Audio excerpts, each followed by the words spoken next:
Story 1. Neglectful and abusive stepmom made my life a living hell growing up. Now that Dad's divorcing her, she's begging me to change his mind, but I told her it's too late. Being an only child in a household where my parents openly despised each other wasn't easy. Their frequent and intense arguments, with one of them storming off in a car, became a weekly occurrence. It was hurtful because, although they never directed their anger towards me physically, they consistently unloaded their feelings about each other onto me. I was a witness to their constant bickering, and honestly, no child wants to bear that burden. The topic of divorce has been a recurring theme in nearly every argument for as long as I can remember. It felt like one of the most frequently used words in their vocabulary. Strangely enough, I found myself secretly hoping for them to follow through on those discussions. It wasn't that I didn't love my parents. I genuinely did. However, I also believed that they both deserved to be with someone who genuinely loved and appreciated them. The toxic environment created by their continuous conflict made me wish for a resolution that could bring them individual happiness and peace. One night during dinner, they sat me down and prefaced some bad news, urging me not to get upset. They explained that they had exhausted all efforts, and then they dropped the bombshell. They were going to get a divorce. I simply responded with an "oh, okay," and continued eating. Surprisingly, instead of understanding, they both burst into tears, accusing me of insensitivity and questioning whether I had any feelings at all. According to them, it was unimaginable for someone not to react emotionally to their parents' divorce. Honestly, I did not care, as I knew this would happen eventually, so I just kept on eating. Soon, my dad moved out while I continued to live with my mom. Their divorce battle went on for months, while I would live with my dad during the weekends and with my mom during the weekdays. Eventually, their divorce was finalized, and they went their separate ways. They tried their best to be polite with each other for the sake of co-parenting me. However, all of this changed when my stepmom, Abigail, came into my dad's life. It was quite obvious that she and Dad had been having an affair long before my parents' divorce, since she was his coworker and knew a lot about me. Once I decided to ask her about it, she admitted smugly that she had been sleeping with my dad 6 months before the divorce. She told me how she knew my dad was not happy and reached out to him, suggesting they go out for coffee to provide him with emotional support. While it may have been a well-intentioned gesture, my father is an introvert and never had a lot of friends, so he accepted the invitation, and this is how their affair started. Although I wanted my parents to be happy, I also knew that the affair was wrong, but I couldn't say that to Mom as it would break her. I loved spending time with my dad during the weekends. However, things took a turn when he started going out during the weekends to spend time with Abigail and would leave with a babysitter until around 10 to 11 p.m. I would wait for him to come back because we had a tradition of him tucking me in, especially since I was still a child at that time. He would come home drunk and give excuses about how he was stuck at work, which we both knew was a lie. Sometimes he would sneak Abigail into the house as well when he thought I was sleeping. It was a bit weird for me, but I learned to accept it.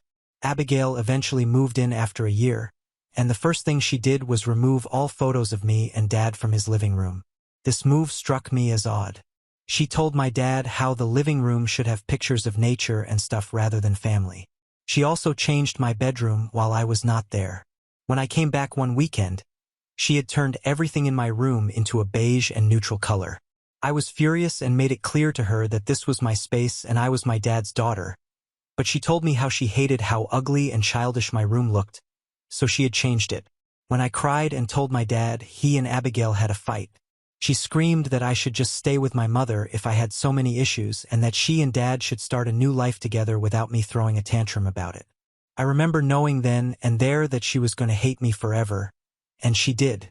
One weekend, when my mother was dropping me off at my dad's place, he informed us that he and Abigail had gotten married that week. It was apparently a last-minute decision. We were shocked to hear that since Abigail had never even bothered to talk to my mother or even acknowledged her presence. But now she was a part of our family nevertheless. My mother congratulated my dad that night. My dad had organized a dinner party for his friends to celebrate his wedding. During this party, I heard Abigail, who was quite drunk at this point, telling her friends about how she hated that my dad had a daughter and wished that their affair had come to light during my parents' divorce so that my mother would have primary custody and I would not ever come to visit my dad at all. This broke my heart since I had no idea what I had done for her to hate me so much. A few months later, my father told me how he had accepted a new position at a job that was 2 hours away from my mother's place. This infuriated my mother because she now had to drive so far to drop me at his place and told him how she would not be able to make it every time. She questioned him as to why he was moving so far away. This is when my dad then told us about how his new job was going to pay him 3 times more than his current job. He did feel guilty about living so far away from me, so for the next few weeks my parents talked, and in the end, they decided that I would start living with my dad since he was going to be shifting to a better district with much better schools. I did not like this decision at all since I already had friends in my current school, but my dad convinced me that I was going to go to a high-end school with better opportunities. Despite my initial reluctance, I eventually agreed to move in with my father. The transition to my father's new place came with its challenges. The distance between my parents' homes made it harder for my mother to visit me, but they both thought this was the best decision for my future since I was joining a superior school. My father's job was demanding.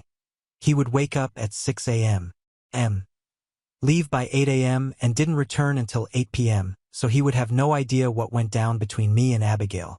At the time of the move, I was about to start 10th grade, a challenging period compounded by the fact that I was entering the school after everyone had already formed friendships in 9th grade.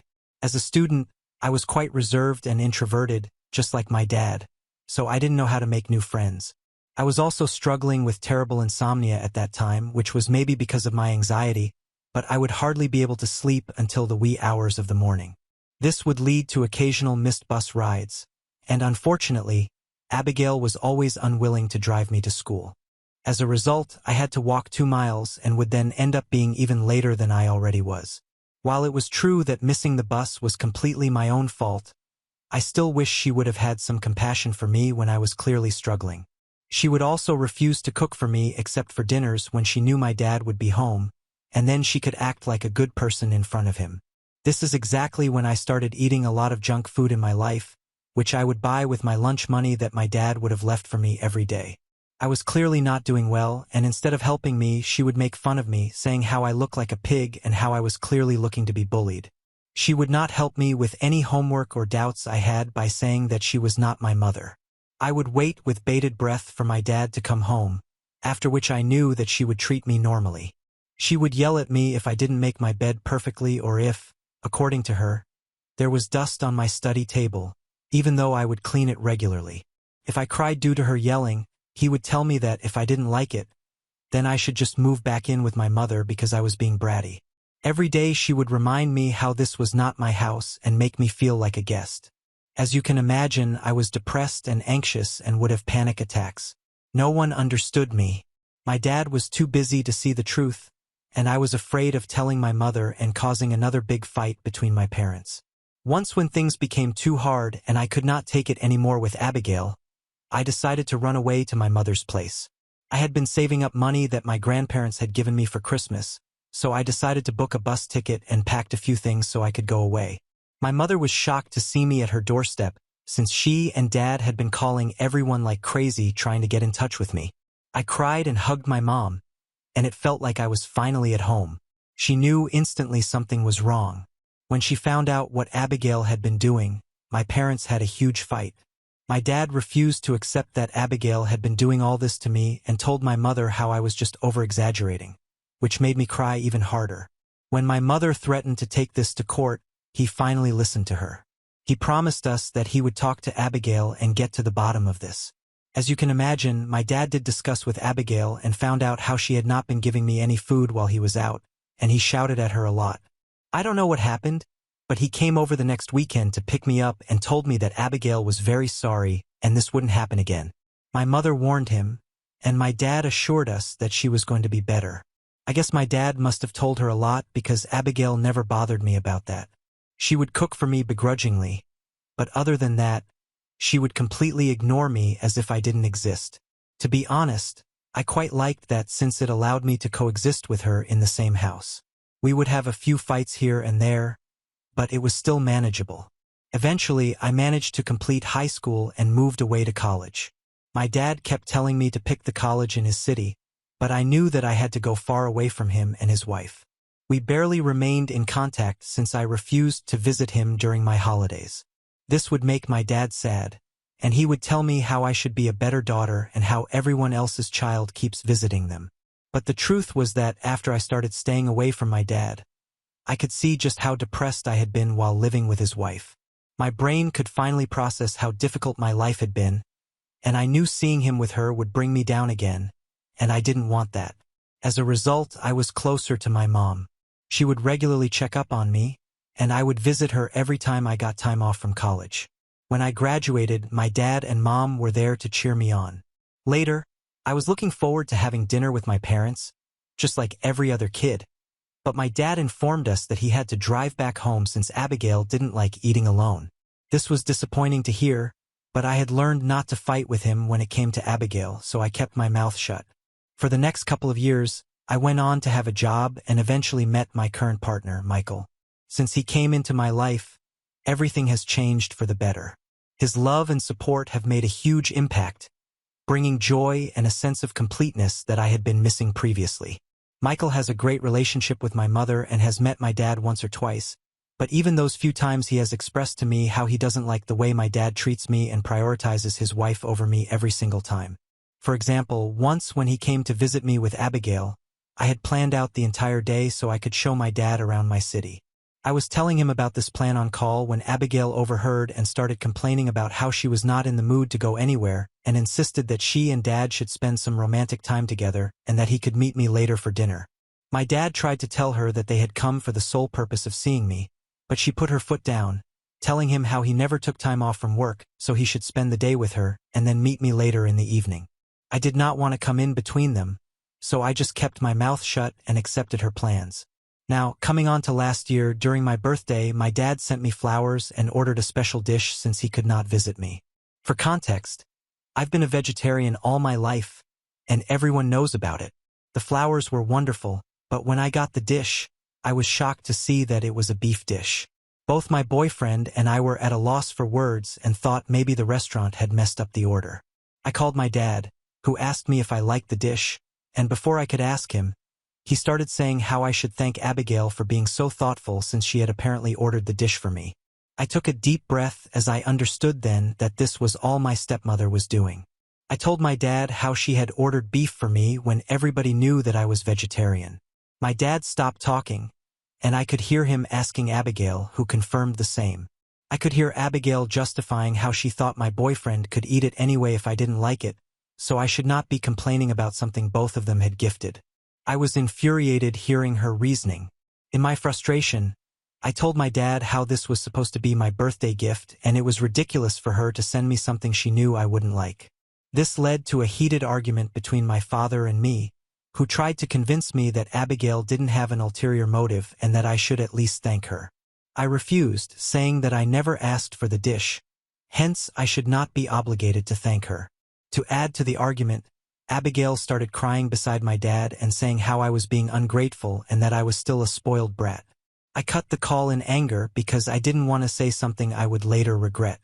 My dad did text me that night apologizing for what had happened. To be very honest, I did not care about the gift that much, but it did hurt me that my dad didn't love me enough to send me a gift that I would actually like. He was then expecting me to thank his wife when she was the culprit behind all of this. Since then, I have hardly spoken to my dad. Michael supported me because he also understood how wrong it was for Dad and Abigail to treat me this way. My dad would call me sometimes, but I would speak to him for a few minutes only. This has been going on for quite some time. Last week, I received a voice note from my dad telling me how he wanted to talk to me about something urgent. I called him thinking it was an emergency, and he informed me that he had decided to leave Abigail. I was shocked to hear that since I had never expected my dad to have the balls to leave her, but he told me how he had been thinking about it and how he had not been happy for a long time. He talked about how he wanted to remain alone and just travel the world. This didn't seem to be a good enough reason to me, so I questioned him if there were any major issues in his marriage, and with a bit of cajoling, he opened up to me finally about the real reason behind his decision. He told me about how Abigail's infertility issues were driving her crazy. She was taking out her frustration on my dad every day by telling him how he was not man enough to make her pregnant and also threatening him that she would eventually cheat on him if he didn't give her a child. He told me that he was too tired and old now to go through all of this and just wanted to have a peaceful life. I did understand where he was coming from since I had seen him work hard his entire life, so much so that I never even had to take up any debt during college, unlike my friends. He had provided for me financially and materially whenever I needed anything. My dad did deserve to be peaceful and happy at his age. I assured him that whatever he chose to do, I would be there for him. He thanked me for my support. He also talked with my mother about this, so she also knows. Over the years, they have become quite good friends and have been there for each other through tough times like this. Now, last night, as I was about to go to bed, I started receiving calls from Abigail. Obviously, I didn't pick up, but she kept calling. When she realized that I wasn't picking up, she started calling Michael. In frustration, I picked up her call. On the other end, I could hear her sniveling and crying. She began by informing me that my dad had decided to leave her, dropping the bombshell as if expecting me to be devastated. To her surprise, I remained calm. She asked me if I already knew about it, but I remained quiet. Then she started bombarding me with questions about whether my dad was cheating on her and urged me to spill the truth. Unable to contain a snicker, I bluntly told her that if she suspected anything, she should confront my dad directly. I didn't mince words when I reminded her of the audacity it took for her to question my dad's fidelity when she herself had engaged in an affair with him during my parents' marriage. This seemed to infuriate her. She raised her voice, accusing me of being heartless and insensitive. I calmly expressed to her that I honestly did not care about their divorce. What mattered to me was the fact that my dad was finally leaving her, and I was happy that karma had come to bite her back. She continued to cry and scream, attempting to guilt-trip me by claiming how much she had done for me over the years and that as her stepdaughter, I should have some sort of obligation and loyalty to her. She insisted that the least I could do was talk to my dad and offer tips to salvage their relationship. In response, I let her know that their relationship was none of my business and I had no intention of meddling or advising anything. I told her that she had done absolutely nothing for me except give me trauma, depression, and anxiety, hence she should not expect my loyalty. I told her that I was glad that she was finally going to be out of my dad's life as well as all of ours. Since then, my stepmother has been sending me nasty messages saying how I was a bad daughter for not trying to save my dad's second marriage and how I could reason with him. This is absolutely ridiculous since I have honestly nothing to do with his decision. Although I can talk to my dad, I feel like he is making the right decision by leaving her. She is insufferable, but I might be biased also, hence I am on Reddit. Update 1. Firstly, I want to express my gratitude for the overwhelming support, comments, and private messages I have received since sharing my story. It's truly heartening to know that there are compassionate strangers out there willing to offer me their perspectives and guidance on this matter. Now, to address some developments since my initial post, I have had conversations with both Michael and my mother about the situation with Abigail. It turns out they share a common sentiment that my decision not to intervene in my dad's impending divorce is the right one. Michael, especially, has been a pillar of support throughout this ordeal.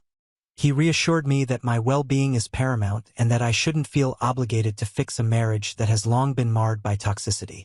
My mother, while understanding my hesitation, has encouraged me to inform my dad about Abigail's harassing messages and provide him with screenshots as evidence. Despite the strained relationship I've had with my father, she believes that he deserves to know the truth. I'm conflicted about this because, even though I am well aware of Abigail's manipulative behavior, I also recognize my father is going through a difficult time.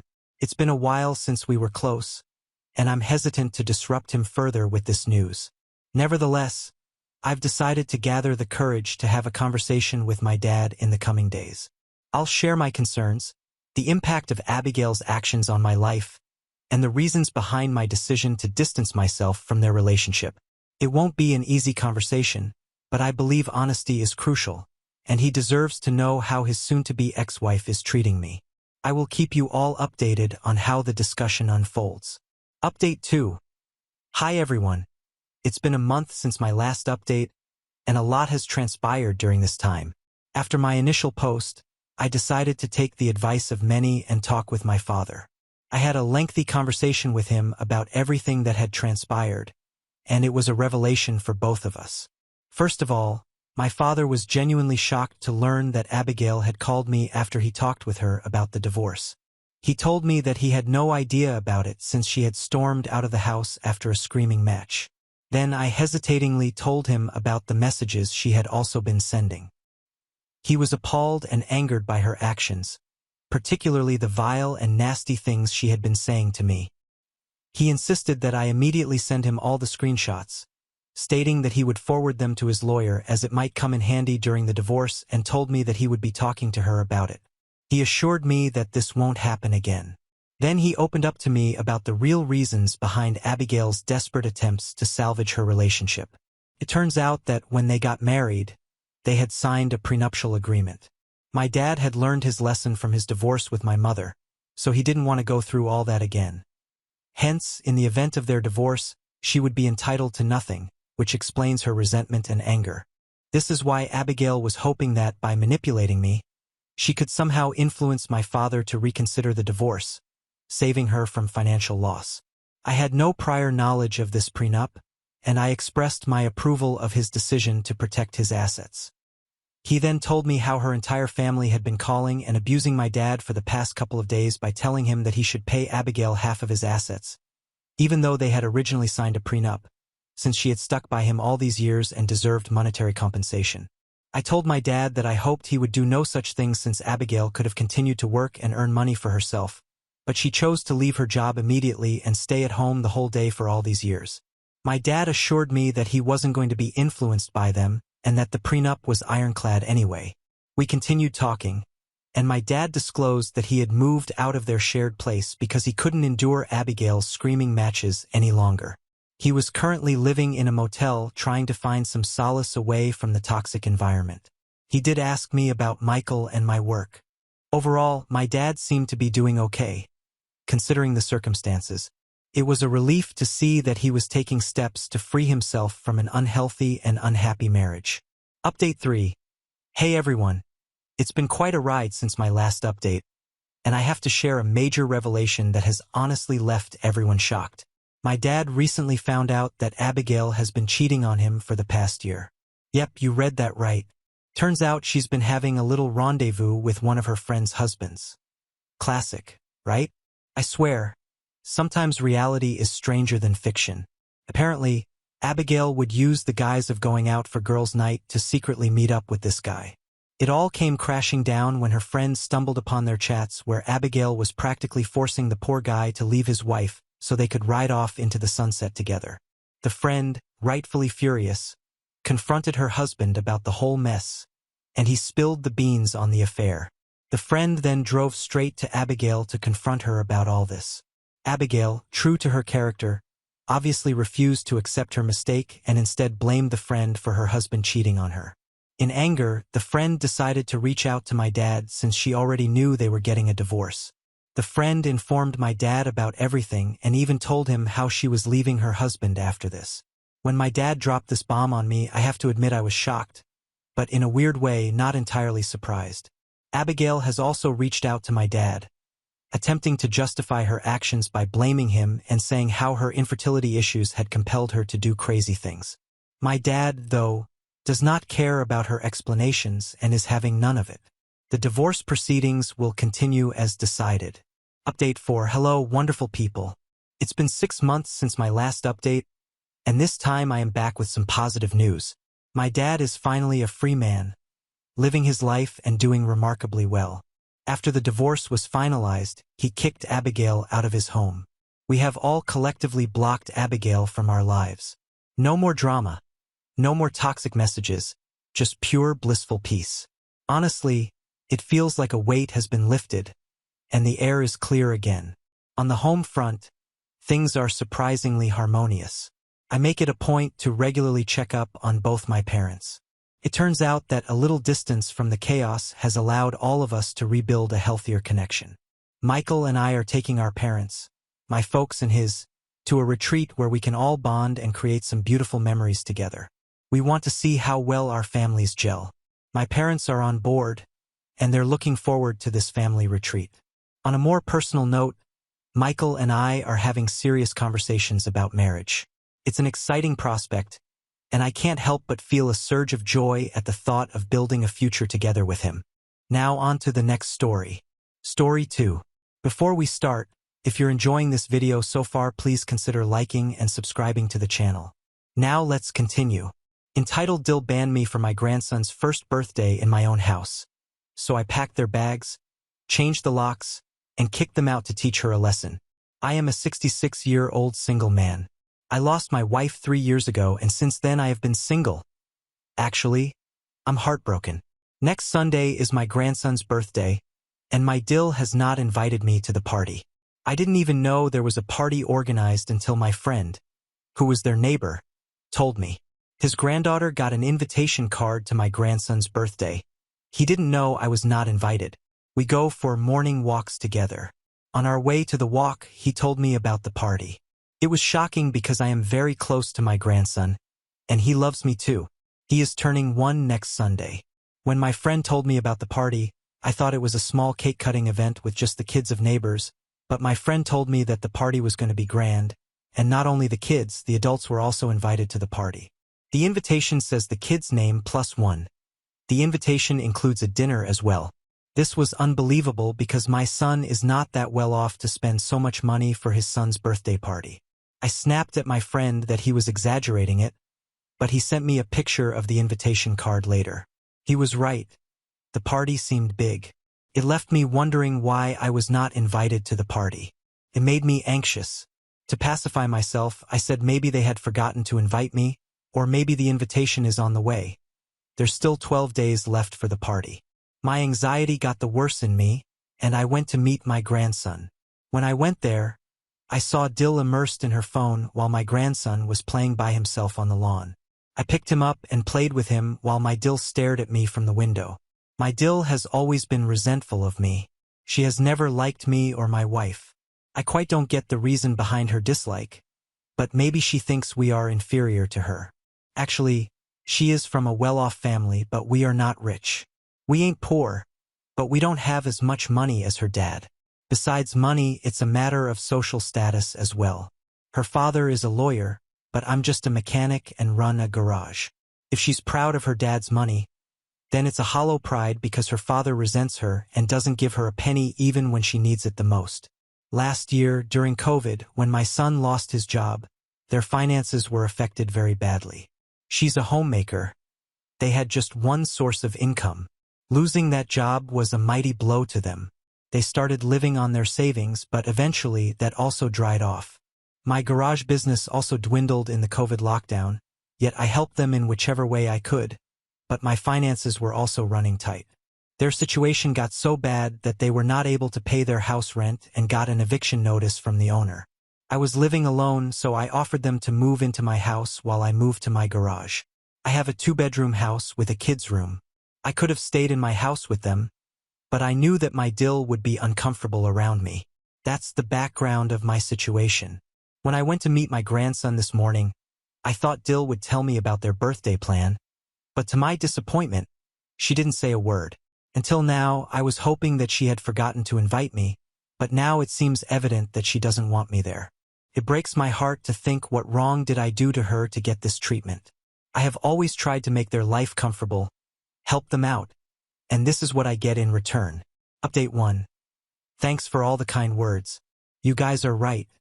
In-laws, especially in our 60s, are treated as third-class citizens by our Dills. It does feel very lonely in this world. 60s indeed is a hard time. It's like too old to live and still young to die. I tell you, my friend, if you have a partner at your 50s and 60s, treasure them because you're going to miss them like hell. I never felt the need for a friend until I had my wife, but after her demise, my life is just so empty. Yesterday, my son called me and said they would be dropping the grandson to me. They are going out for shopping. Yes, I babysit for them because hiring a nanny involves money, and here this old man gives them free service. They know how to exploit me emotionally, financially, and through all means. When they came to pick him up, I asked my son, "Done with the party shopping?" My son's face turned pale. His car's back seat was filled with stuff, and some of the decorative stuff was popping out from the back window. He dismissed it and said, "Oh no, there's no party. We brought some toys for the baby." That's it. He is not good at lying. I looked at him with a straight face and said, "I saw the invitation card that was given to the neighbors." Before my son could say anything, Dill yelled, "So what? Are you pissed because you needed an invitation to a kid's birthday party? Are you a toddler?" The way she defended it made me mad. I was furious, yet I responded calmly, "Watch your tone, lady." My son said he would visit me the next day to sort out the matter. I kept waiting, but he didn't show up. How naive of me to think he would come to me to apologize about his wife's behavior and request me to join the party. I know what you guys are thinking, delusional old junkie. Yeah, that's me. I was wondering how they are able to manage the expenses of such a big party. Then I realized that they were hosting a party with my money. Last month, my son borrowed money from me to pay the mortgage on his car. He said he had defaulted for 2 months, and now the bank was behind him for the payment. He promised to return it this month. Whenever he borrows money from me, I know that he's not going to return it, yet I lend him. I know I'm soft on him, but look at my situation. I have just one son to call a family. I have only a handful of years left. What am I going to do with my money? It is ultimately going to him, so why not give him when he needs it? Until now, I never asked him to return the money I lent him, but today I called him and asked for the money I lent him last month. I said, "You promised to return it this month, didn't you? So where is it?" He didn't ever expect that his dad would ask him to return the money. I said, "I want the money by this week, as you made the promise." He said, "What?" I affirmed, "You heard it right. I want my money by this week." He came to visit me in the evening. I confronted him about his wife's resentment towards me. He said he was aware of it but couldn't help much. I said, "Of course, you can't force your wife to love me, but you can surely stop lying to me for money.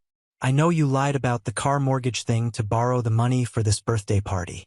I also know that this party is not for the kids only. Their parents are also invited, and that too for dinner. Really, you have so much money to feed your friends and neighbors. But not me, whose money you're putting for the event." After my rant, he said, "Are you mad because we didn't invite you? If yes, then it's not me. Sandra prepared the guest list." I yelled, "And you have no say in that? Is Sandra's decision some kind of law that cannot be challenged or changed? Are you telling me you are okay that your wife doesn't invite your father to your kid's first birthday party? And 2, without any reason." He stood silent with a sullen face. What else would he do? He is too weak to open his mouth in front of his narcissistic wife. He is helpless to defend himself in front of me because he needs my money. Sometimes I blame myself for not raising a strong son. Update 2. I was not keen on taking any revenge, but guess what I did? Sandra crossed all limits of toxicity and gaslighting. On the afternoon of the birthday, I was sitting at the corner of my garage drinking and sulking when I got a call from my son. I was so stupid to think maybe his guilty conscience was kicked in, and he was calling me to invite me to the party. Don't cuss me if I say I even bought the gifts for my grandson. I thought if they invited me last minute, I would have to rush. I know I surpassed all levels of desperation. I thought even if they didn't invite me, I owe a gift to my grandson, and I would give it to him the next day. To shatter my daydreaming, the call was to babysit my grandson. He had to rush to the office for some immediate work. He said Sandra had gone to pick up her parents from the airport. Hearing this, I lost my mind. I mean, her parents are flying from 2 states away, but I am not invited, who lives a block away. Before I could say anything, he said he was already in his car, leaving the baby alone in the crib so I should hurry up. Without any second thought, I rushed to care for my grandson. While I was playing with him, the phone rang. I ignored it a few times, but it kept buzzing. I thought it must be some emergency call, so I answered it. It was Sandra at the other end, and the call was for my son. She was calling him to give some instructions about the decoration. She has been calling him on his phone, but he was not answering. She flipped out on hearing my voice. I said, "I'm not trespassing at your house. Your husband had to rush to the office urgently, So he requested me to babysit your son? She screamed at me, asking me to leave the house because she didn't want her parents to see me. I said, "How do you want me to leave the little boy alone at home?" She said she would be there in an hour. The boy could manage to be alone until then, but she didn't want me to be present at her home when her parents came. She said I stink of gas and oil and that my hands and clothes are dirty with grease. I look filthy, and she doesn't want her parents or anyone to see me at her house. I felt humiliated by this. It was outrageous.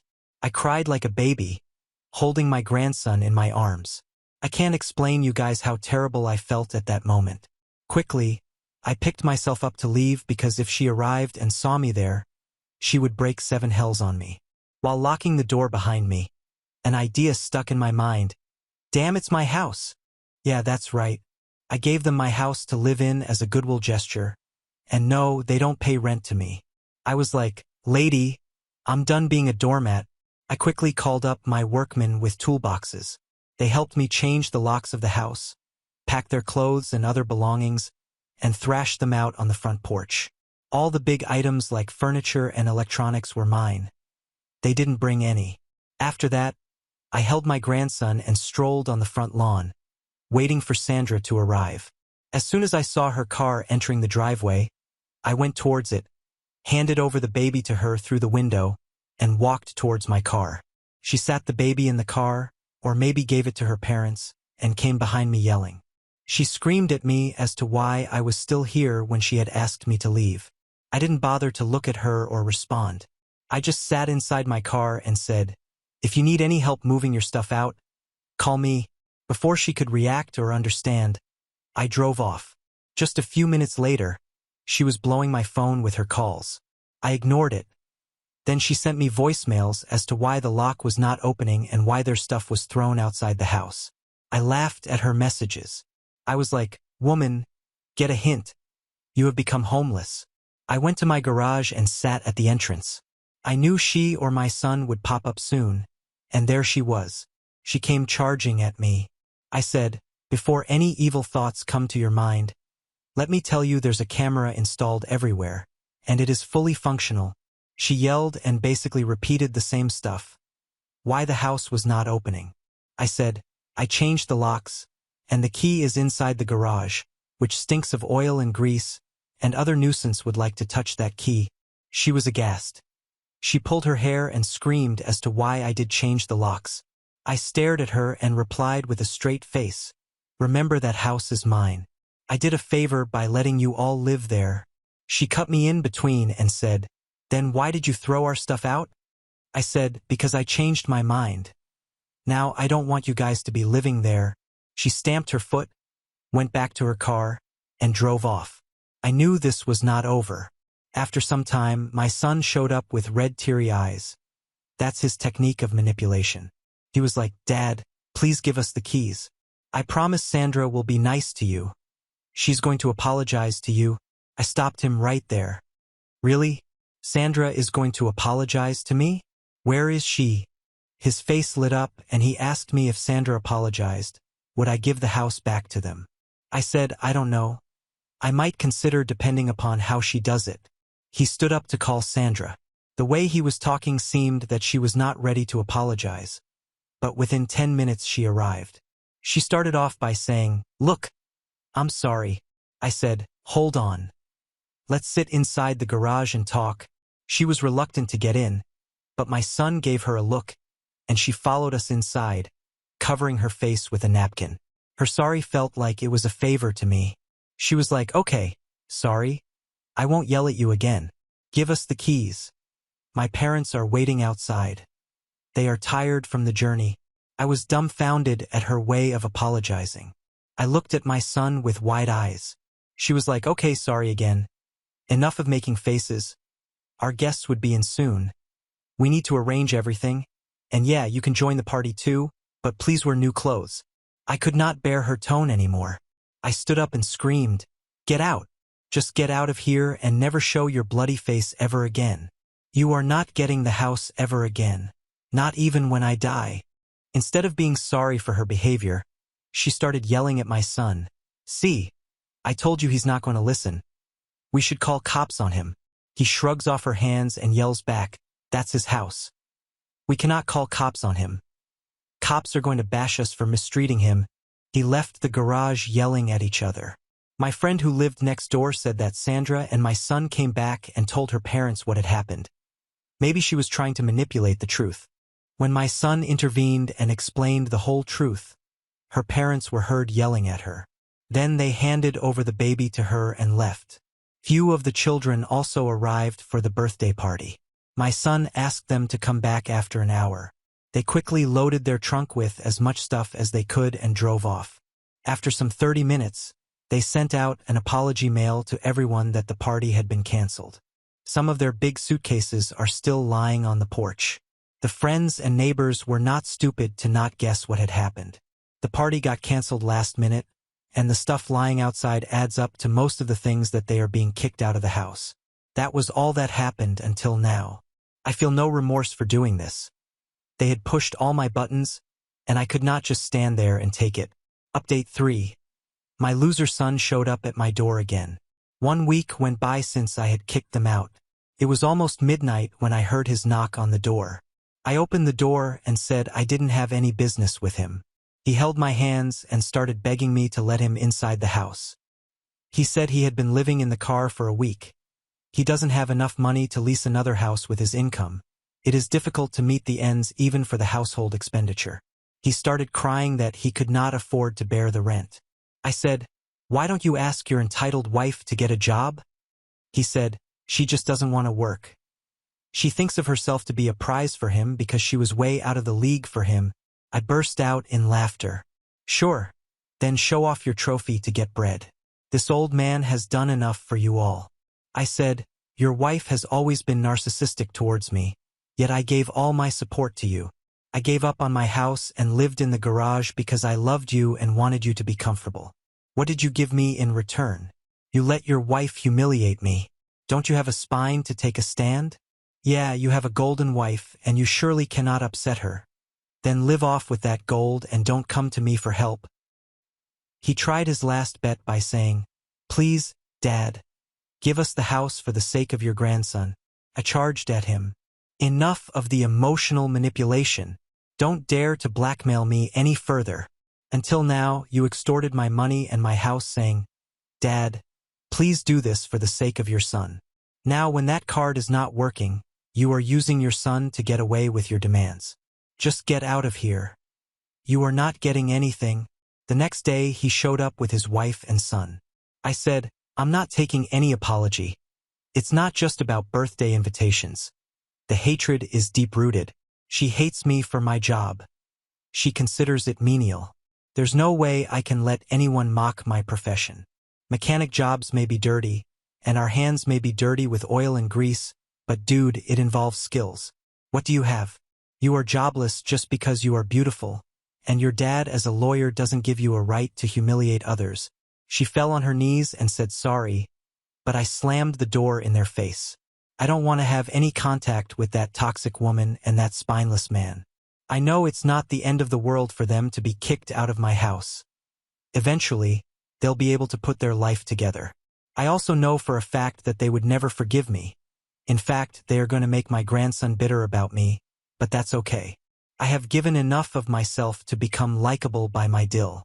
I have realized the hard way that even if you give your life, there are some people who are never going to like you back. Now I'm okay with that. Okay being called a grumpy, selfish old man who threw his son, dill, and 1-year-old grandson out of the house to live on the streets. The only remorse I have is for my grandson. That little creature has no idea what kind of parents he has got. He's living an uncomfortable life because of his stupid parents, but I'm not going to do anything about it. Now on to the next story. Story 3. After finding out my wife was sleeping with her boss, I sent a revenge cake to her office, with a picture of them together printed on it. I tried posting this in r/surviving infidelity, but the bot didn't like it. I could really use insight. I am 32, have been married to my wife, 30, for 5 years, and it feels like in the last year she's become a complete stranger. We were both established when we met, and at first it felt like we shared the same values. I went to a trade school and learned a very technical job. I worked entry-level jobs before I proved myself and built a reputation in coding, to the point where my references have trumped my education. My wife has a graduate degree and works in a management position. This created a bit of what I thought was friendly tension at the time. Early on, I bitched about middle management. I saw them as roadblocks between me and finishing tasks. My wife saw middle management as necessary for directing personnel and resources. Personally, I was stuck with a bad string of middle managers that thought code developers were modular and replaceable. They set unreasonable deadlines, promised features to clients, and created scope creep. Every time I told her about the next boneheaded thing my manager instituted, she always took his side. Note, she never met him.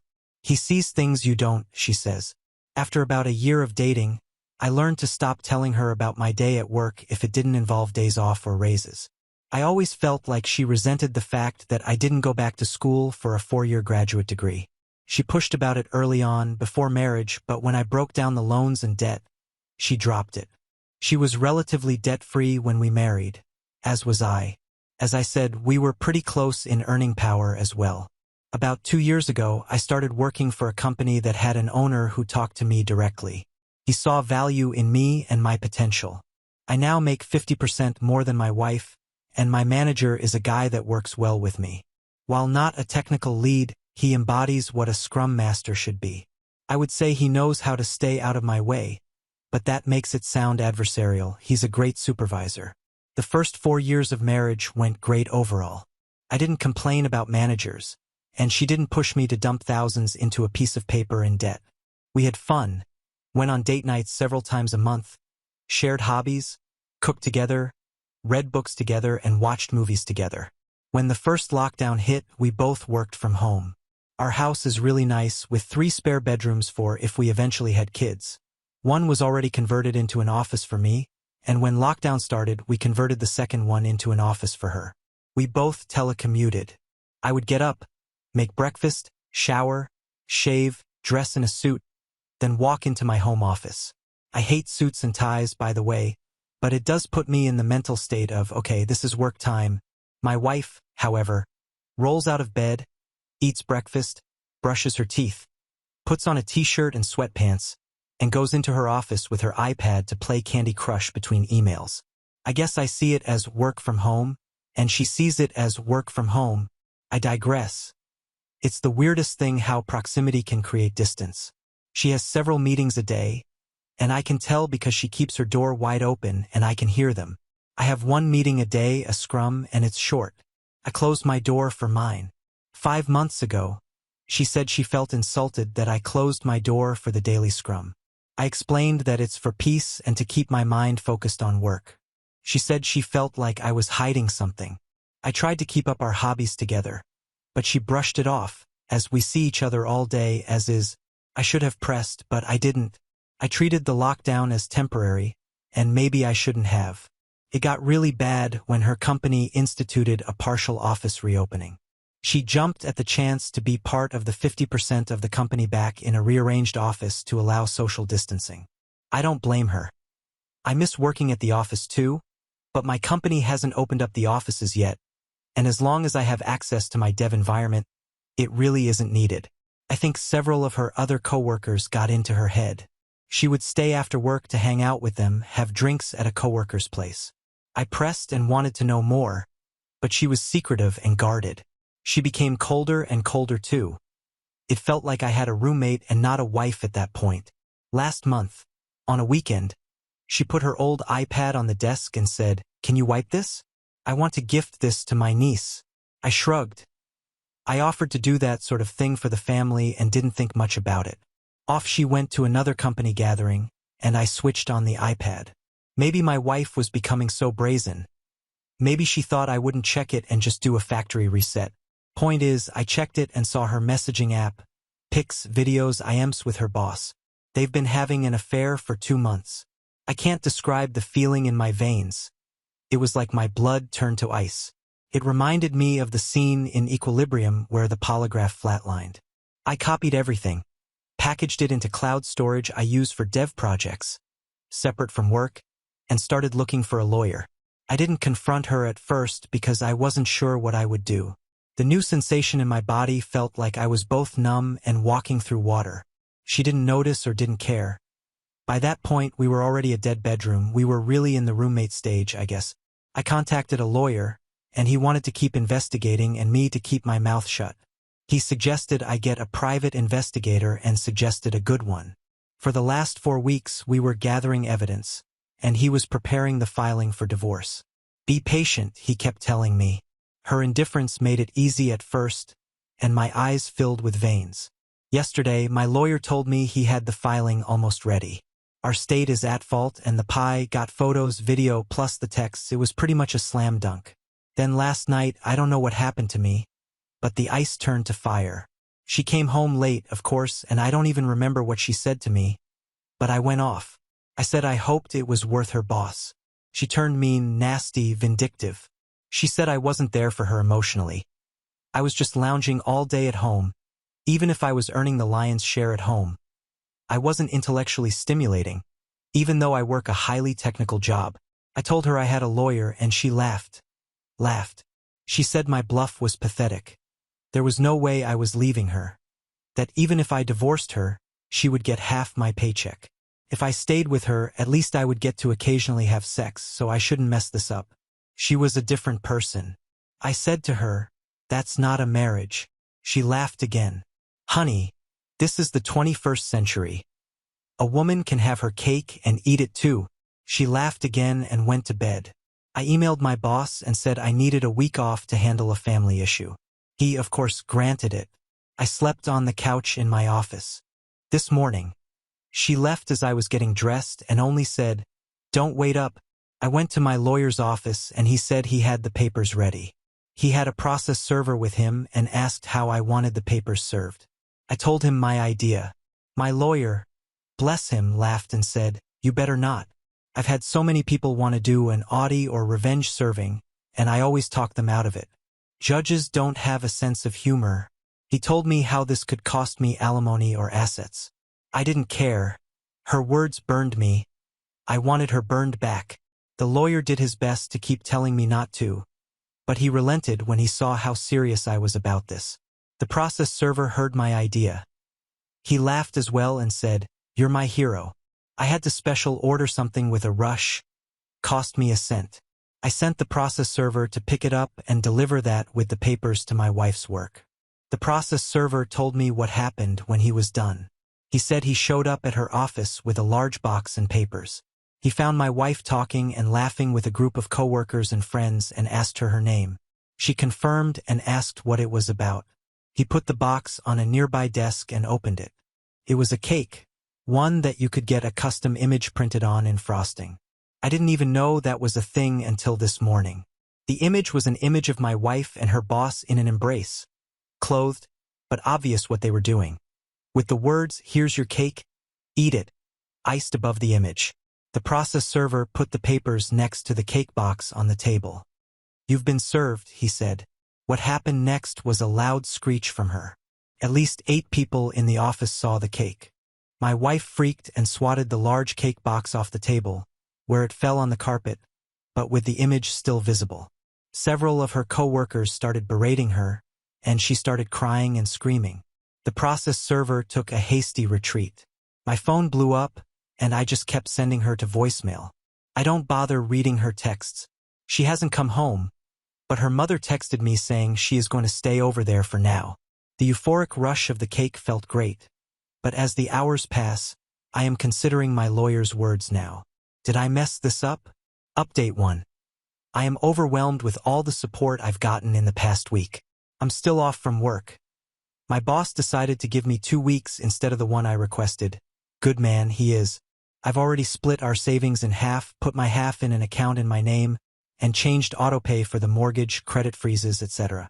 Everything my lawyer advised me to do with the household funds. First off, we have no kids. Second, I'm seeing a therapist to help me. I found one that is well-versed in helping with infidelity. Seen him twice, and I am feeling a lot more balanced out. Still some weird low points, but nowhere near the same amount of swing between the two. After the cake stunt, I'm definitely taking my lawyer's advice on anything from this point forward.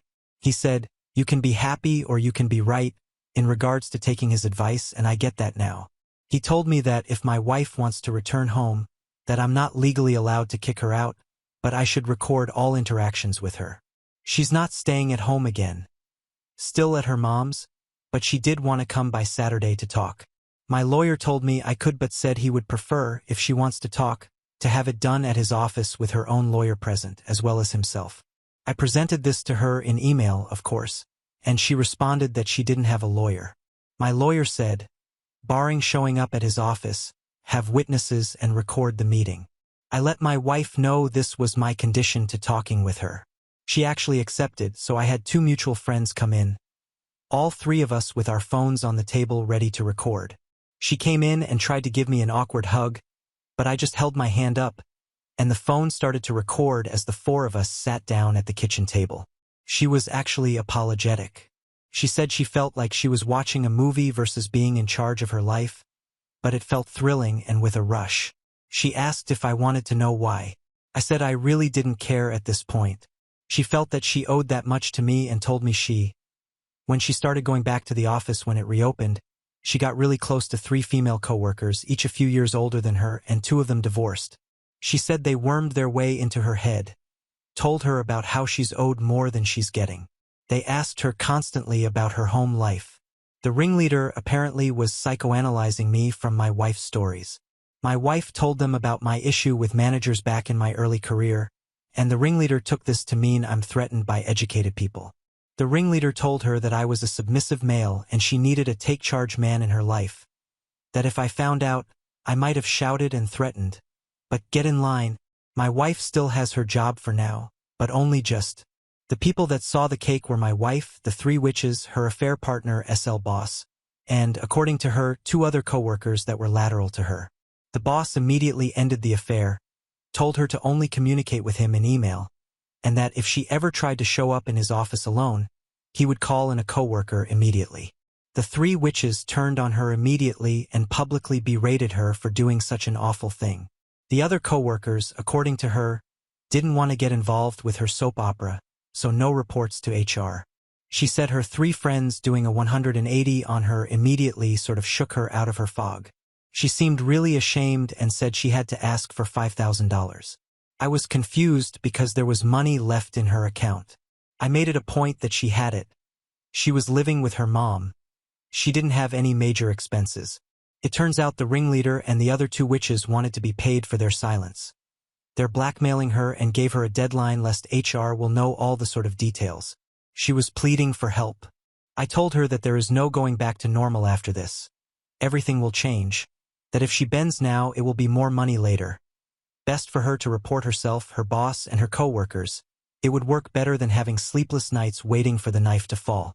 She seemed to hem and haw on that, but she did finally ask the big question. What about us? Where does that leave us? I told her there was no us. That's done, and she best get herself that lawyer to go over the divorce. The best I can do is tell her how to handle her work situation, but she most likely needs to find another career after this. I also said she needs to go to therapy herself, because someone who could go from laughing in my face to pleading for help a week later needs help sorting themselves out. She pointed out the cake, and all I said to that was, yeah, and I am seeing someone for that. She left soon after that. No word on if she will follow my advice or try to pay her coworkers blackmail. Why is it always the coworkers? Update 2. First week back at work, and my boss decided to tell everyone we could get off at noon today for Good Friday/Easter weekend. I'm doing a lot better.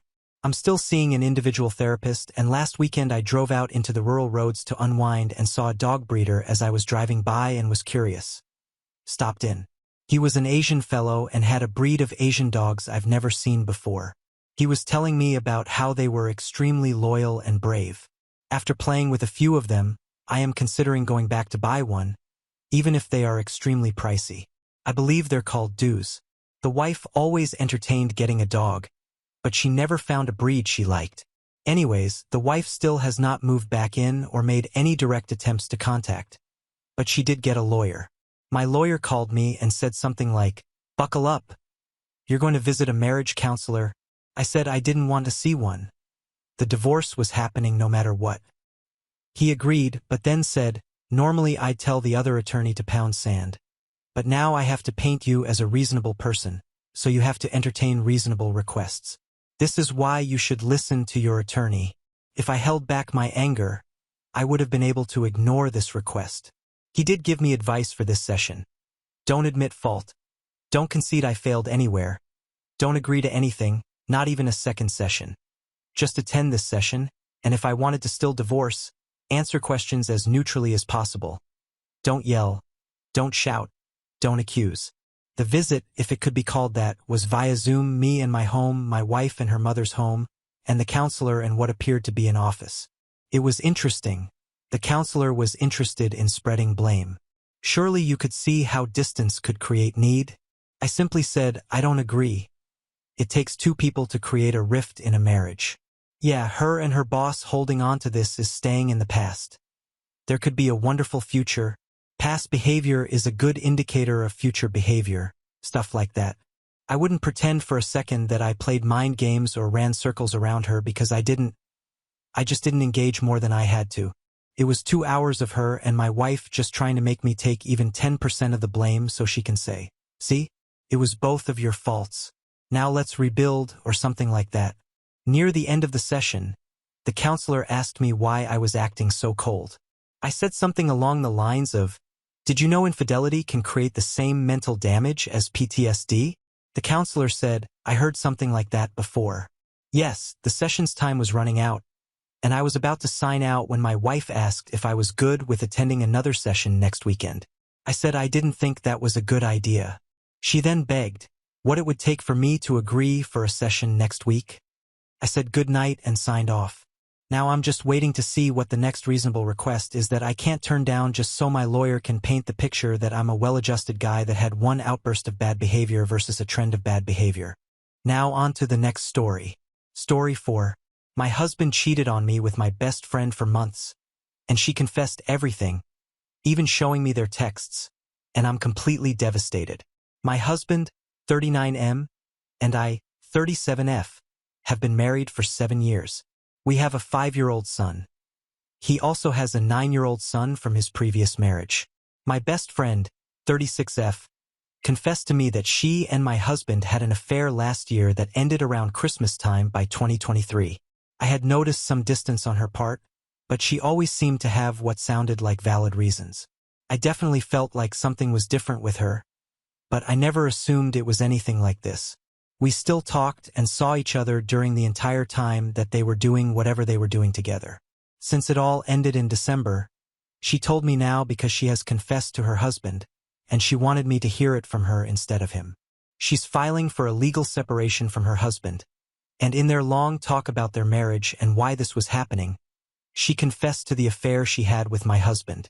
During those conversations, I guess I made the mistake of telling her about the romantic things my husband still does for me and about how good he is in bed. And that's the truth. I thought our relationship was great. I was, and frankly still am, in love with him. I never had any sense that he wasn't attracted to me, was interested in other people, or was cheating. She said it started in October 2023 and it was just sex. I know she had been very dissatisfied with her own marriage and sex life with her husband because she had talked to me about it several times. At one point, she was even considering divorcing her husband. She would always say she loved her husband, and he was a good man, but their relationship lacked any sense of romance and didn't satisfy her sexually. She said she found herself flirting with him at a children's Halloween party in October. She felt very attracted to him and admitted she was jealous of what I had, but never thought of pursuing him. Then, after the party, she decided to text my husband to ask for advice about her husband and their marriage. We're all friends and we get along, and normally I'd never feel weird about her texting my husband for a man's perspective on anything. However, in this case, I believe it was just her excuse to start texting him and talking about how dissatisfied she was. She said the texts progressively got more and more inappropriate until they were texting each other. She showed me parts of their text conversation, but I didn't want to look at it. Eventually, they met up in the middle of the weekday to have sex. She said they probably met up and had sex 20 or so times. She claims they talked about it and both felt an extreme sense of guilt, so they mutually ended it around Christmas. My husband is a really good-looking guy. He's a people person. His job sort of puts him in the public light here where we live. He's known in our community. He's out and about a lot. Because of that, it's not strange for women to flirt with him, and I'd say he is a flirty person, but somebody who definitely knew where to draw the line. Our sex life is great. We make time to do things together, just the two of us. We definitely laugh way more than we argue. I just never thought he'd ever do this to me, and with my supposed best friend of all people. This past weekend, he was on a trip with his older son. She says she told her husband and me this weekend because she knew my husband was away, and this might give me time to process. How considerate of her to think of me. Now I feel like all of my insides have been ripped out. I feel completely empty inside, hollow. I picked them up from the airport yesterday and didn't let on that I knew anything. He was in a good mood and acting completely normal. I told him I wasn't feeling good and immediately went straight to bed so that I wouldn't have to interact with him. I'm a bad liar. I'm trying to figure out what in the heck I'm going to do first before confronting him, but I'm not sure that's going to be possible. I'm also worried my friend's husband will contact my husband. I haven't heard from him yet. I should probably reach out to him, but I feel so nervous. I didn't do anything wrong, but I suppose I feel guilty by proxy. It's ridiculous. Later at night, when my husband went to bed, he was rubbing on me and tried to initiate sex.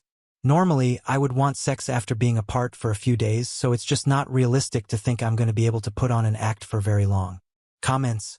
Anonymous 6771. Wow, talk to a lawyer and see where you stand. He is good at hiding and not letting his guilt show, so he might be an expert in this. Time to start looking and see what else he has hidden from you. Look at social media and phone. Good luck and stay strong. New arrival 9860. Extreme guilt would be stopping and confessing after the first time. 20 or so times is a full-blown affair.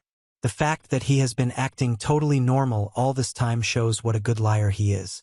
So from now on, believe nothing. This was not an accident or a mistake. Think of all the deliberate planning that has to take place in order to meet up 20 times and keep in all that sex and all that communication hidden. Keep in mind that if your friend had not told you, your WH would still be going on with his charade. Just tell him you are getting STD tested and you are going to see a lawyer ASAP, and you would like him to find somewhere else to stay until the two of you can work out a co-parenting and custody plan. If he won't, then ask him to move out of your shared bedroom. Gray Rock 180. And only communicate about the kids. Communication about property, etc. Well, that's what lawyers are for. Expect your husband to deny. Keep in mind you don't know if the friend was his only AP. He seems quite adept at hiding his affairs. She may be filing for separation due to her and your WH making plans to be together. Her divorce is a way to force things to come to a head. Zest iOS Sky 8765. Get a lawyer, a therapist, and a divorce. Your best friend of all people, it's like a sister. If you stay with him, you will forever wonder if he's cheating and be miserable. Read, leave a cheater, gain a life. The fact he can carry on without you even suspecting would seriously worry me. Makes me wonder how often he's lied. OP, either he's a really good liar/SL actor, or maybe I'm just that oblivious. I can't believe I noticed nothing. I noticed a difference with her the entire time. I was concerned about her and what might be going on. Now on to the next story. Story 5. My entitled sisters demanded that I let them rent out my vacation home for profit. When I refused, their husbands broke in and are now facing charges. This happened today. My folks decided to host a barbecue because, I guess that's what older people do. I declined because I really don't like my two sisters, their husbands, or their kids. My wife and I are child-free. Mom then pressured my wife. Long story short, we went. By the time we arrived, there were about 20 people there. My sisters and their husbands were already solidly buzzed, drunk. Really, my mom was spending 100% of her time trying to keep the nieces and nephews, ages 7 to 11 more or less, under control. My dad had strategically retreated to the whirlpool part of the pool with a small cooler full of beers. My wife and I made small talk with miscellaneous people, ate food, and had a frozen margarita. My sisters and their husbands took turns criticizing us for being late, not being in our swimsuits and screwing up the vibe, whatever. Typical suburban summer get-together. About 45 minutes in, two of the kids ran at one of the neighbor guests who was standing next to the pool and pushed her in. She was at the pool steps, stumbled in, but didn't fall, so only got half wet. She was clearly very unhappy about it, but she didn't make a scene. She just went over to where the parents were, grabbed their towels, dried herself off and left. My sisters and their husbands thought it was all great fun. A bit later, I was standing a few feet away from the pool, chatting away with someone. I saw three of the kids running full tilt at me from the corner of my eye. Obviously, I was next. Not that it's terribly difficult to outwit young kids, but I just jumped out of their way at the last second. All three of them ran straight into the pool at full speed. Most of the other guests, including my wife and me, started laughing, but their moms, who, as I mentioned, were pretty shit-faced, absolutely freaked out. Apparently, two of the kids couldn't swim, even though they were in swimsuits. Since I wasn't in swim gear, I stepped back from the pool and let other people fish the kids out. The kids were bawling their heads off like they lost a limb. At that point, all hell broke loose. The four drunk parents were yelling at everyone in general and me in particular for nearly letting their kids drown, and also because two of the kids had been videoing the trick using their parents' iPhones, which were now at the bottom of the pool. One of my brothers-in-law got into the pool to try to retrieve the phones, but his BMI and BAC made that impossible. No one else volunteered to help. Unsurprising, given that my sisters were still bitching at everyone. I told my sisters it was their job to watch their kids and that if anything had happened to them, it would have been their responsibility, not mine. There were some pretty strong words on both sides. My wife and I left after the other brother-in-law fell over and face-planted while yelling at us. Now they're saying I should have let the little shits knock me into the pool and have their fun and ruin my phone. So, Ida side note, Dad, of course, never got out of the whirlpool. Relevant comments/thoughts from OP. I realized they're just kids and they were just having fun. The fact that they thought this was okay is more of a reflection on their parents than them. I just wish we hadn't gone. It's nice to see my folks and their neighbors, but I really don't like my sisters or their husbands. They don't hide their envy of us, and they're just exhausting to be around. More about why OP doesn't care for some of his family. It's more of an oil and water sort of thing. I've never been close to my sisters. They're 8 and 10 years older than me. I also don't have much in common with their husbands. They're okay guys, but I just don't give a crap about the things that are important to them and vice versa. I do know that the four of them are somewhat envious of our lifestyle. Both sisters are stay-at-home moms. Both husbands make good money. One makes noticeably more than I do, but both my wife and I have professional careers. We don't have kids and we're way more responsible with money. As a result, we have a lot more investments, etc.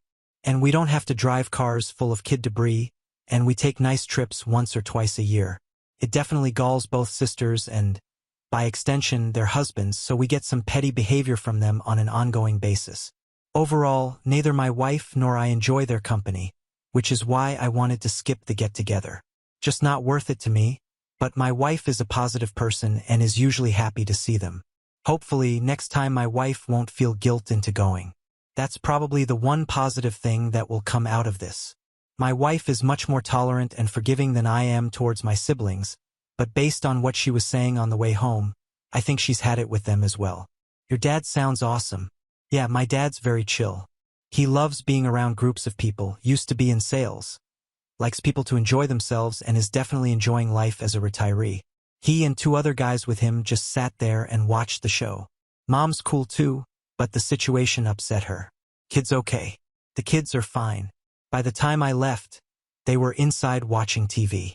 I think they're 7, 9, 10, 10, and 11. It was the middle three who played kamikaze with me. I'm guessing the 11-year-old egged them on. She's usually the ringleader. You phrased the part about your parents hosting a barbecue oddly. I had to shorten the post to fit in the character limit. My folks are gregarious and like to have people over. They have the classic great for entertaining house and are always coming up with a reason to get together. They'd wanted everyone to be at their place for the 4th of July, but one of my sisters and her family were on vacation. So this was a fake 4th of July party complete with flags, red, white, and blue decorations, barbecue, a margarita machine, etc. Sparklers were promised to the kids. My nieces and nephews were the only kids there. All of the neighbors are older, like my parents. OP is voted not the a-hole. Update 1.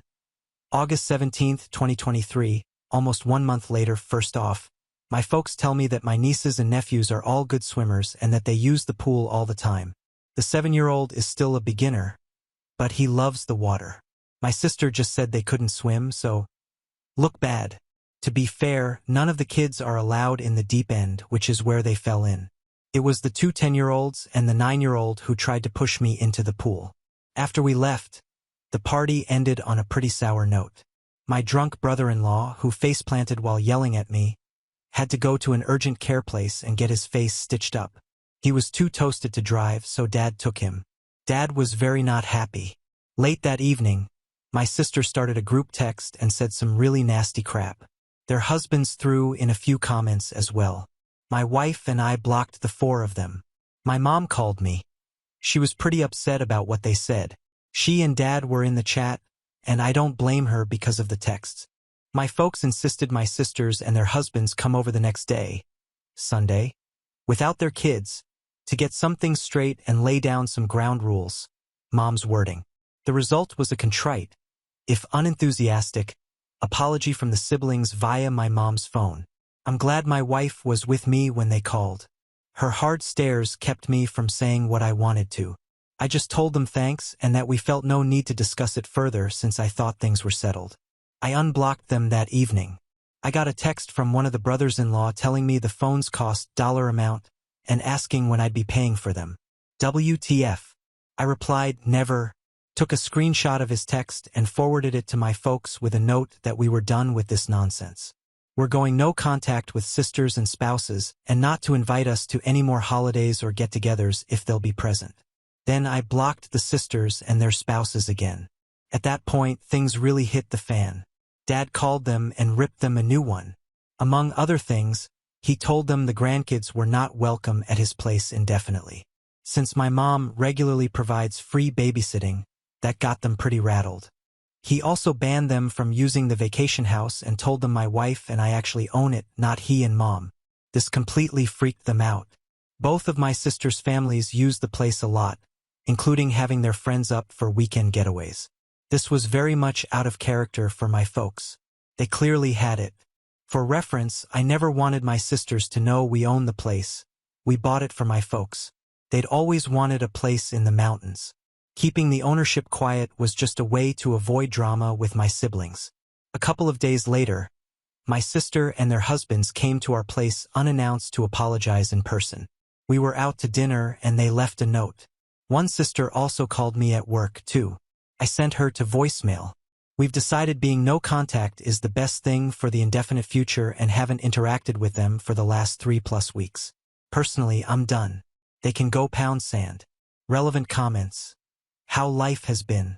It's been less than a month, but I have to say that blocking them has actually made our lives noticeably more peaceful. I hadn't realized how much ongoing low-level drama they create. It's not tough toxic. They're not bad people. They're just tiresome and petty, and I personally don't care about them using the weekend place. It's ours technically, but we bought it for my folks. They control it and decide who uses it when they aren't there. We pay for all the operating costs and taxes. One good thing about this blow-up is that we now know what we'll be doing with the property when my folks get older. I was prepared to take over managing it, allocating weekends, maintaining it, and such, but now we know we'll just sell it, and if we want to go to the mountains, we'll just rent an Airbnb. OP's parents. Yeah, my folks aren't dumb. They're pretty laid back, though very much live and let live. I figure they'll ease up on all of this soon, but that's their decision. We still won't be attending any family events for the foreseeable future.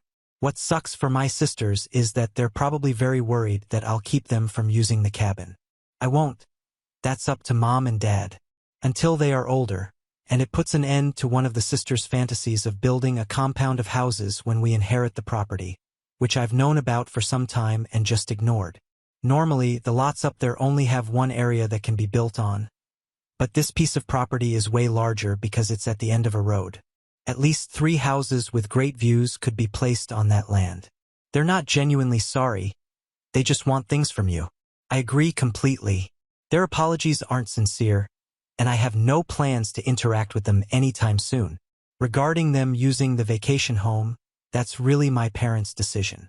Yes, technically I own it and cover all the expenses, but I bought it for them and gave them day-to-day control over it. They're good people and they always wanted a getaway place for the family, but there's no way they could have ever bought it themselves. I could afford to buy it for them because I've been fortunate financially, save, invest like a demon. Plus I got a massive bonus the same year I sold my home and moved in with my now wife. I don't care if my folks let my siblings use the house, but I will admit I'm enjoying my sister's discomfort over finding out that I could afford to buy the place and let my folks use it while never mentioning it to them. Dad changed the lock code when they went up last week, so now only he, Mom, my wife, and I have it. With regards to Mom babysitting the kids, she tells me that once a week she and sometimes Dad have been going over to each sister's place and spending the day with the kids. When school started, she's going to pick each set up from school once a week on separate days and take them home, spend the evening with them. She says the 5 of them together stress her out, but separately they're fine. Mom and Dad have both told me they don't plan on having my sisters and their families back to their place in the foreseeable future, and that they're enjoying the quiet. My guess is that they were already tired of the old dynamic and used the pool party nonsense as an excuse to make some changes to the relationships. One fun note on why OOP's post was removed from r/AMITheholy. According to the message I just read from the other sub's moderator, the violence was property damage. I still don't get it, the phone's being ruined, I guess. Ridiculous. Update 2. August 26, 2023. 9 days from previous post. Well, it's been an interesting last few days. I thought things had hit the fan before, but it was more of a fart compared to what's happened this week. For this to make sense, I need to provide some financial context. My folks haven't ever been any good at saving money. I've been doing their taxes for years, so I know pretty much everything about them money-wise. Their house is paid for and they have minimal debt, but they didn't save much for retirement. Both of them get Social Security. Dad gets a solid pension and they have a bit of savings, but there's no treasure chest in the basement. I bought their current car for them after they retired, a retirement present, so they could have something nice to drive. It was the first car in probably 20 years they didn't lease. My sisters are convinced the folks are dripping with money and that our parents will be leaving the 2 of them everything since I don't need more money. So they've never cared about saving either.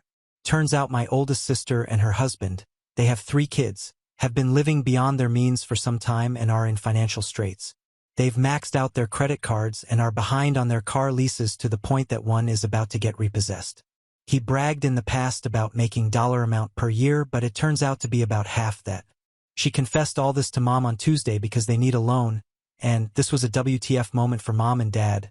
That for the last 3 years, instead of staying at the vacation house regularly, she's actually been renting it out once a month or so and pocketing the cash.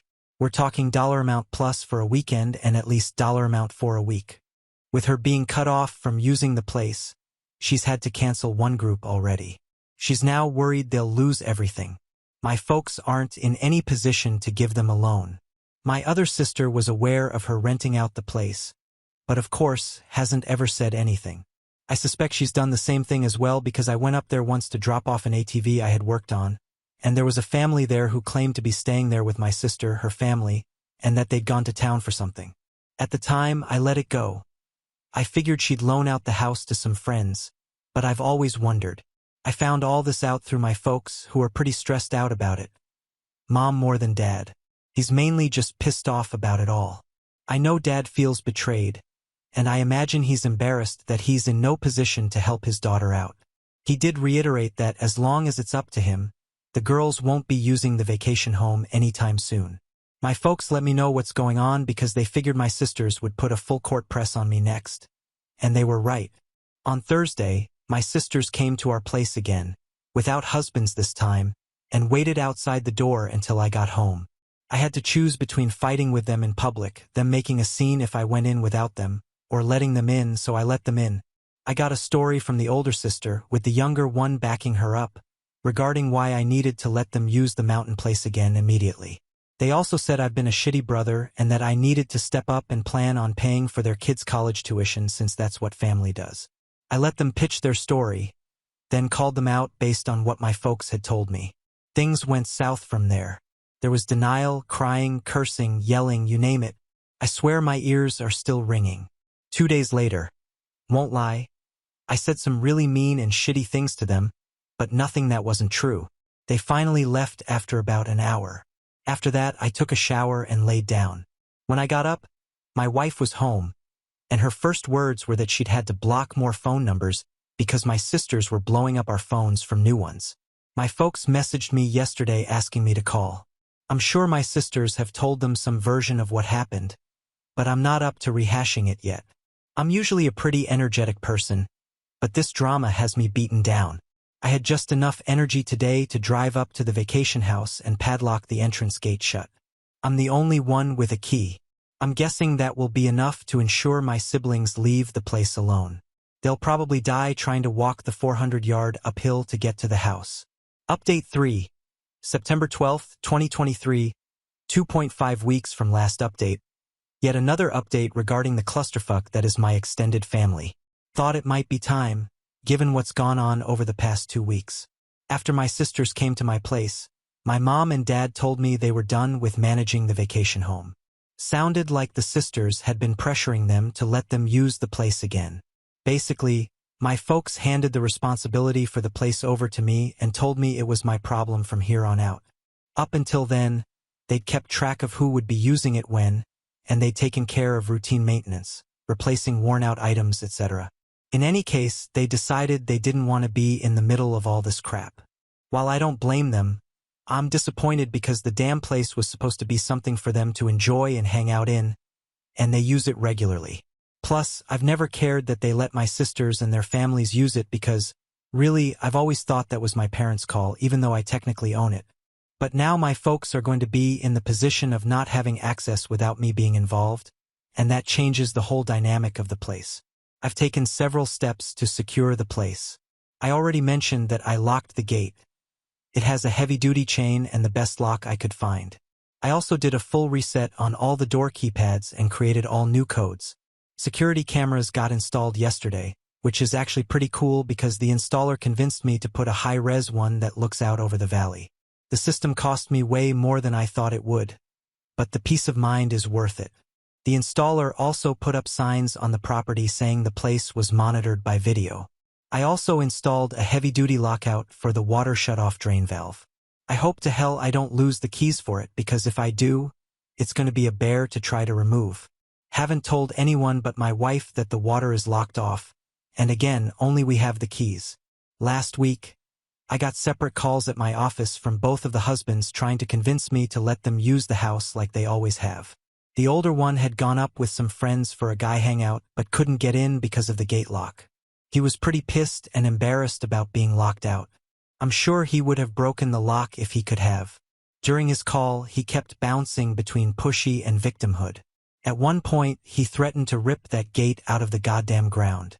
He also admitted they'd been renting it out to a few friends, that they needed the money. I was ruining their business and that I should refund their guests' money. Me EFF that. I should have recorded the conversation with him, but I don't know how to do that from an office phone.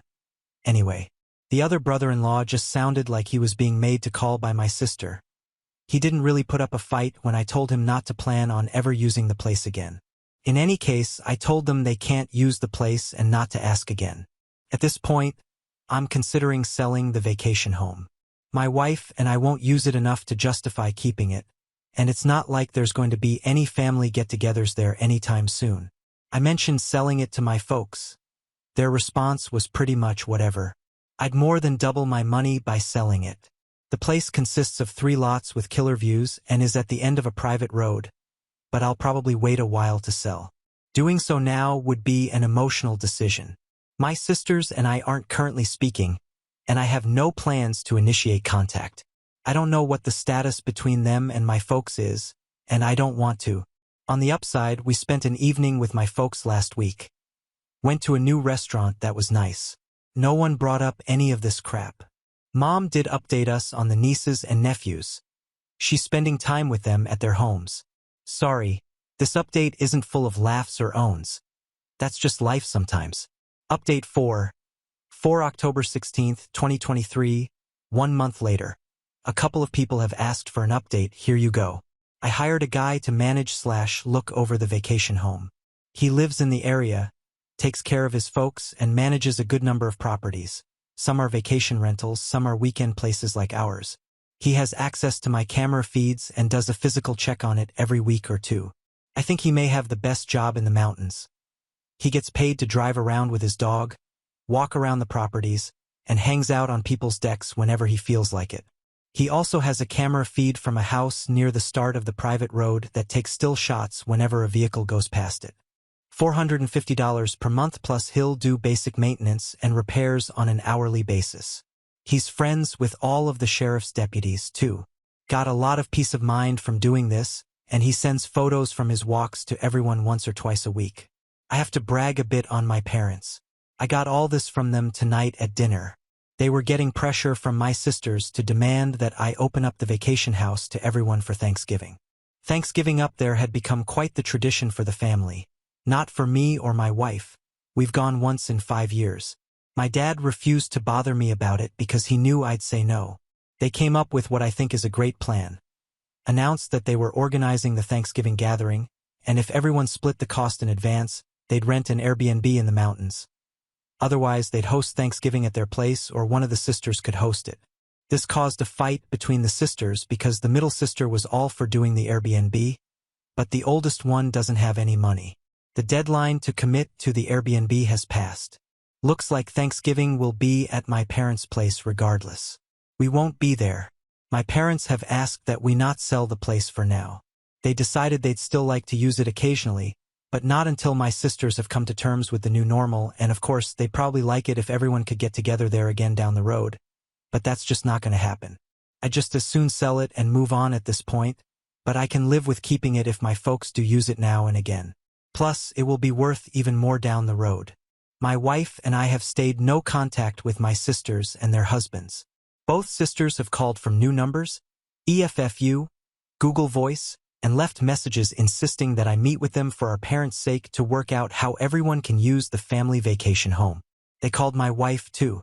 I'm glad I was already in the habit of not answering calls if I don't recognize the number. I honestly don't know if they're delusional or if they think they can bully me into giving them access again. Don't really care.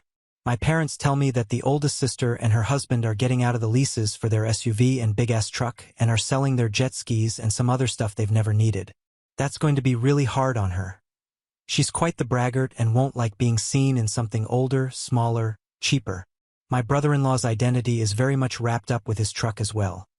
He even has a small tattoo of the truck company's logo, which, frankly, is one of the many reasons why he and I never hung out. Several people have suggested I make the vacation home into an Airbnb. I don't plan to do so, at least anytime soon. I know it would make money, but it would cause an incredible amount of drama across the family and would stress out my parents. They don't need that. It would also be a hassle to remove personal things my folks have there. That stuff is nowhere to go, and there would be wear and tear on the place, and I'm sure it would take some amount of time on my part, even though I'd use a manager to do it. Just not worth it to me. Update November 5th, 27th, 2023, 1.5 months later. Wrote most of this yesterday but decided to wait to post it until I wasn't so wound up. Waiting didn't work. I'm still wound up. Sorry if this rambles. So much has happened. Hard to write coherently. Things have gone to hell. I really, truly did not think anything like this would happen. Short version.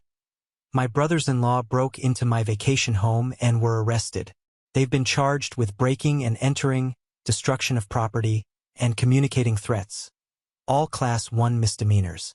I've refused to drop the charges. I might do so if I'm fully paid for the damage they caused. They were still in jail as of Saturday evening. I assume they're out by now. Things had settled down, at least I thought so. Haven't seen or heard from my sisters in over 6 weeks. My parents went up to the house for a week and had a good time.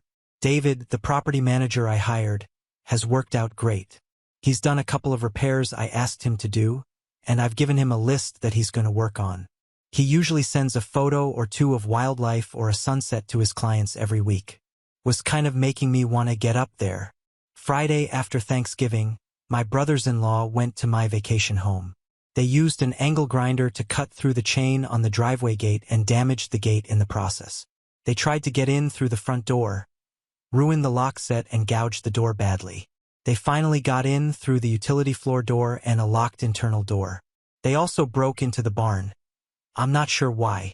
When they went out through the front door, they were met by sheriff's deputies and David.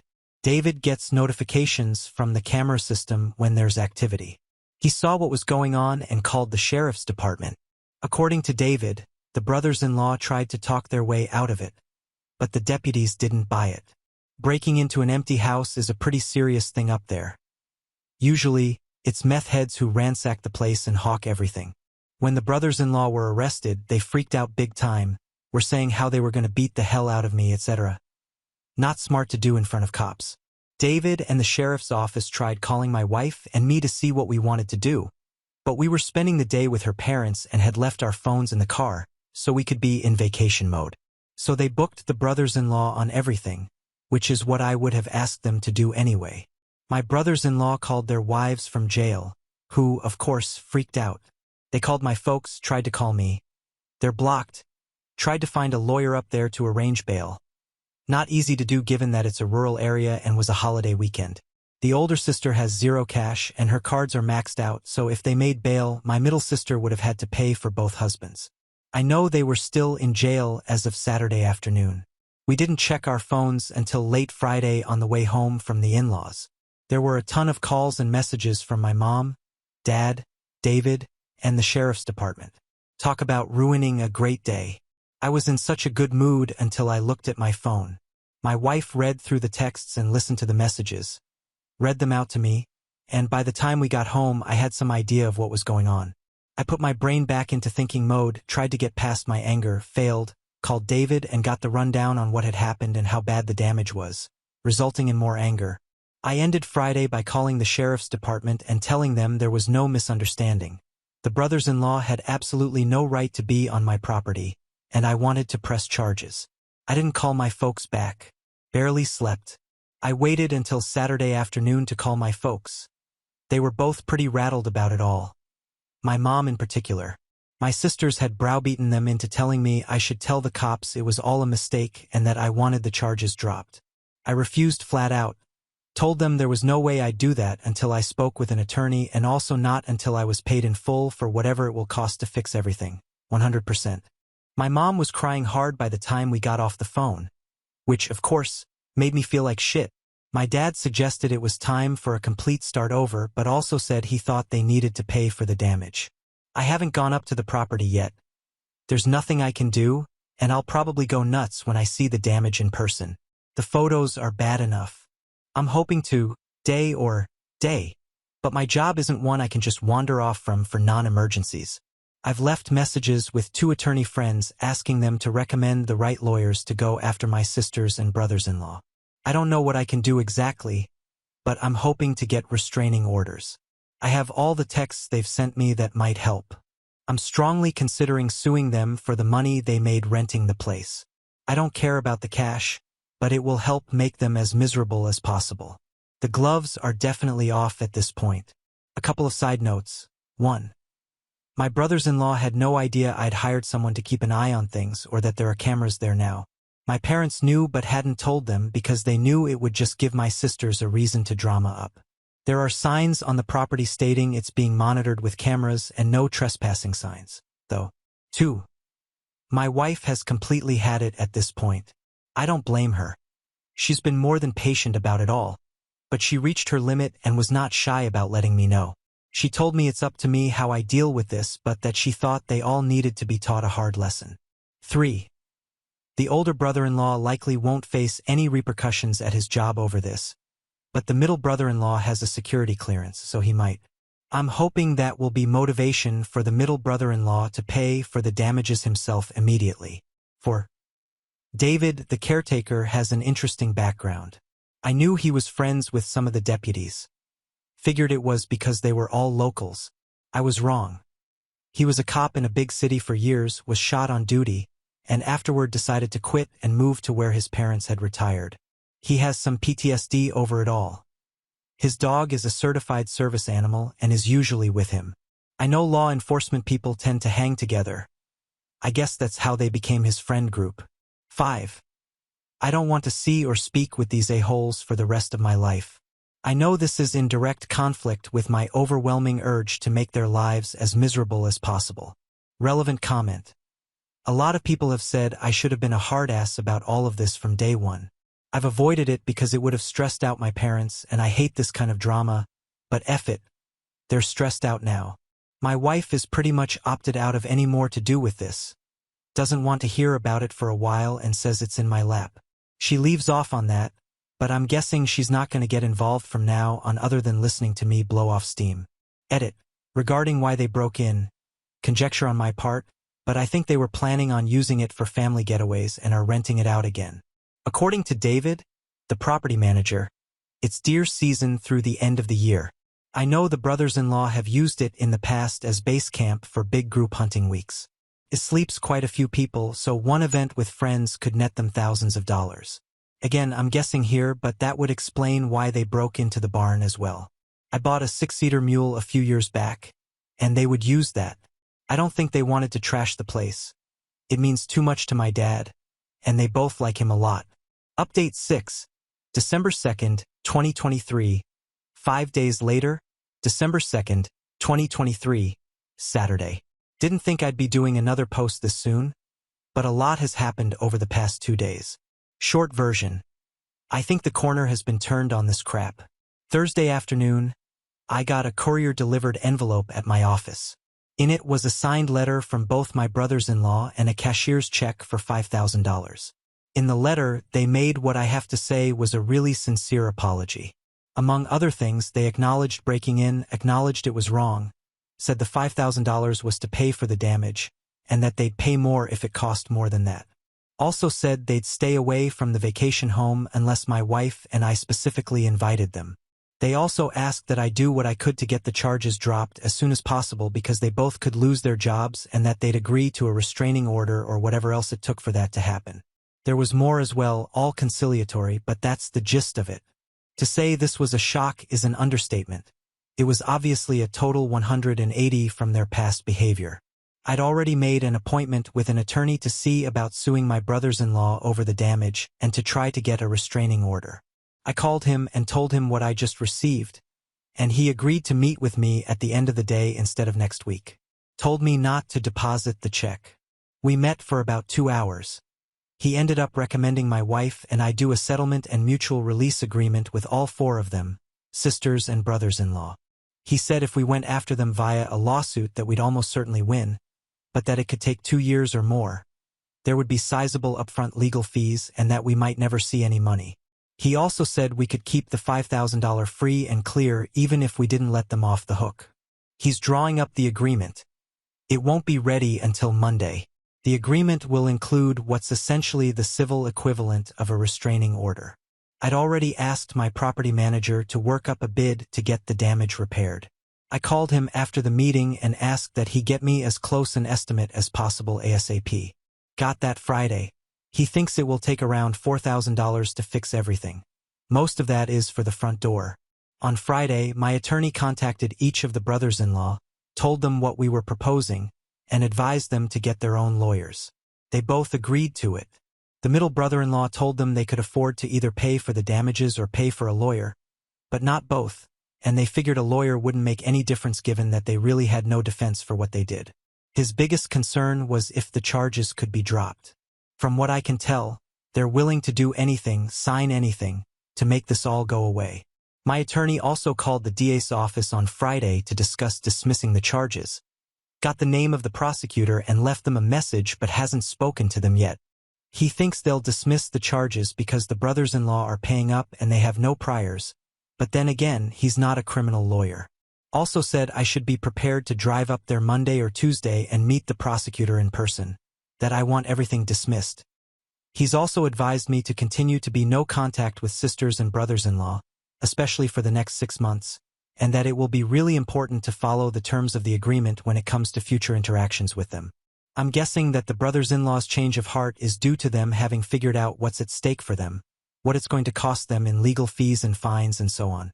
There's also the highly unlikely possibility that they could go to jail for up to 120 days, and as I've mentioned, one of them has a security clearance for his job that could be at risk. So this is their Hail Mary pass to keep their normal lives. This isn't a perfect resolution to the situation, but at least it will get me past the legal and financial part of the show that I've been in for the past few months. I doubt I'll ever have a civil relationship with any of them ever again, and that's fine. What I want most at this point is to close this off, get on with my life, and never speak to any of them again. I'm exhausted from this. My wife feels pretty much the same way. Kind of a side issue, but getting the written apology was weirdly a huge moment for me. I wasn't expecting that ever, but apparently it matters to me quite a bit. The money doesn't feel particularly important at this moment. I'll damn sure take it, though. Also, I'm pretty certain my middle sister and her husband came up with the money. The cashier's check is from the credit union of the company he works for. Once things are signed, I plan to make one more update, probably just an edit to this post. I'm sorry for being so pedantic. Writing these posts has helped clear my head, and the feedback has really helped. I truly appreciate everyone's comments, insights, and support, and I really hope none of you ever have to go through this kind of nonsense. Relevant comment. To be honest, when I finally got home Thursday night, I cried from relief thinking this might all be over. I'm not going to discuss this settlement with my folks until it's signed by everyone. My sisters and brothers-in-law can, if they want to, but I'm not. It's between me and them. Update 7. December 7th, 2023, 5 days later, Tuesday morning, I met with my attorney. Went over the agreement, changed a couple of minor things, and he sent it to my sisters and brothers-in-law. It included a requirement that they pay my attorney's fee, about $3,000. They weren't happy about that and tried to negotiate it away, but he told them they either accept it as is or there would be no deal at all, and we'd proceed with suing them for the money they got from renting out the place, wear and tear from renting it, repair costs from their break-in, emotional distress, lost income from having to deal with this, attorney fees, and whatever else we could. He also told them I would push hard with the DA's office to prosecute every charge. Short version. They came in and signed. I wasn't there. I'm told it was a pretty tense environment, that the middle brother-in-law appeared to have taken charge and that at one point he told both of my sisters to shut the hell up or he was walking away from the whole thing, making his own deal with us, and the rest of them could all go to hell. They provided another cashier's check for $2,500. Claimed that's all they had. It's close enough that we're going to accept it as the final payment. My attorney also told me that everyone was very cold and curt towards one another, but that they all managed to keep it together long enough to sign and left without making too big of a scene. I drove up to the vacation house early yesterday to check out the damage and meet with the DA's office. Seeing the damage made my blood boil. It was so senseless. I was so pissed that I was ready to eat the cost of repairs and do everything I could to ruin their lives. Tried walking it off, failed utterly. Ended up calling a good friend who was kind enough to stay on the phone for over an hour, letting me spew and vent. He eventually got me back to focusing on the bigger picture of putting this behind me and getting on with my life. Honestly, I'm still not sure that's what I want to do, but I settled down enough to get some food in me, and I felt better after lunch. I went to the DA's office, hadn't made an appointment and had to wait a while, but got to meet with the assistant DA who's got the case. Short version is that since I don't want to prosecute and the brothers-in-law have already paid for the damages, they are willing to drop all the charges except trespassing, which in this case will be a Class 2 misdemeanor. The brothers-in-law will have to plead guilty and pay whatever fine the judge sets. I'm also told that if they fight the trespassing charge or ever so much as fart in public up there, that it would go very poorly for them. It helped that the brothers-in-law didn't resist arrest. If they had, none of the charges would have been dropped. I also went by the sheriff's office to thank them for getting there so quickly and everything. Wanted to thank the deputies personally but only spoke to the dispatch person. And I tried to meet up with David, the property manager, but couldn't get hold of him. A couple of notes. The agreement includes a no-contact clause. Basically, if any of them show up where my wife or I are, or the other way around, whoever got there last has to leave immediately. No contact except through attorneys or other mutually agreed-upon third parties. They get to keep whatever they made from renting the vacation house, my big give, unless I have tax consequences which they will be responsible for, and we release each other from all other liabilities up through the present. There's more to it than that, but those are the high points. My wife and I will sign the agreement later today. After that, I can't talk about most of this, but I can talk around it. I think this is my final update regarding all this nonsense, but I'll respond to comments if I can. As I've said before, posting about all of this and reading folks' thoughts and responses has been really helpful and has probably been key in my being able to handle this in a relatively healthy way, so thank you all again. Relevant comments. I had a hard time not being vindictive, but right now I'm glad I wasn't. If they cause more drama down the road, I'll probably regret it, but if they follow the agreement, it won't happen. The family dynamics are, like you said, pretty much effed. I've only told my parents that we're trying to work things out. Nothing more. They may or may not be okay with the way things will be moving forward, but I had to do what was best for my wife and me. I'm guessing that my sisters have told them a very slanted version. That's just one more turd I'll have to swim around. Really, the agreement is more a formalization of how things have been for the last few months. I know it's not how my folks wanted things to go, but I'm pretty happy with it. Have your sisters ever shown this level of entitlement before? Not really, not towards me anyway. We used to be okay, never very close, but not enemies. Looking back, they started to resent me when I bought a loft when I was 25. At that point, neither of them owned a home, but both had met their future husbands. They definitely didn't like that I got a place before they did. It got worse when I met my wife. They didn't like that she was part of a wealthy family, especially since I was doing pretty well by then myself. Accused me of being elitist and such when we got married. I moved in with my wife. Her condo was close to where she was doing her fellowship, and I sold the loft. Our wedding was fancy but reasonable, but the sisters were definitely envious about it. After that, they and their husbands got pretty petty, and we started minimizing our involvement with them. The profit from selling the loft, being frugal, and not having a house payment are what enabled me to buy the vacation home for my parents. My folks were okay with hiding the fact that I owned it instead of them because they knew my sisters would be all over it and say that I was using my wife's money. I didn't. Most of our finances are separate, though. It definitely helped that I didn't have a house payment. Up until this crap started, I actually thought we were okay in the general sense. Our daily lives are very different, and I can't pretend I enjoy being around them for more than half a day, but I didn't think they hated me. I did know that both sisters had become pretty spoiled and entitled, but it wasn't my concern, and I didn't have any real conflicts with my brothers-in-law either, just almost nothing in common with them. God. I guess that's a long-winded way of saying I didn't know they were all such a-holes. One last thought. My small fantasy at this point is that I never hear from them again. Now on to the next story. Story 6.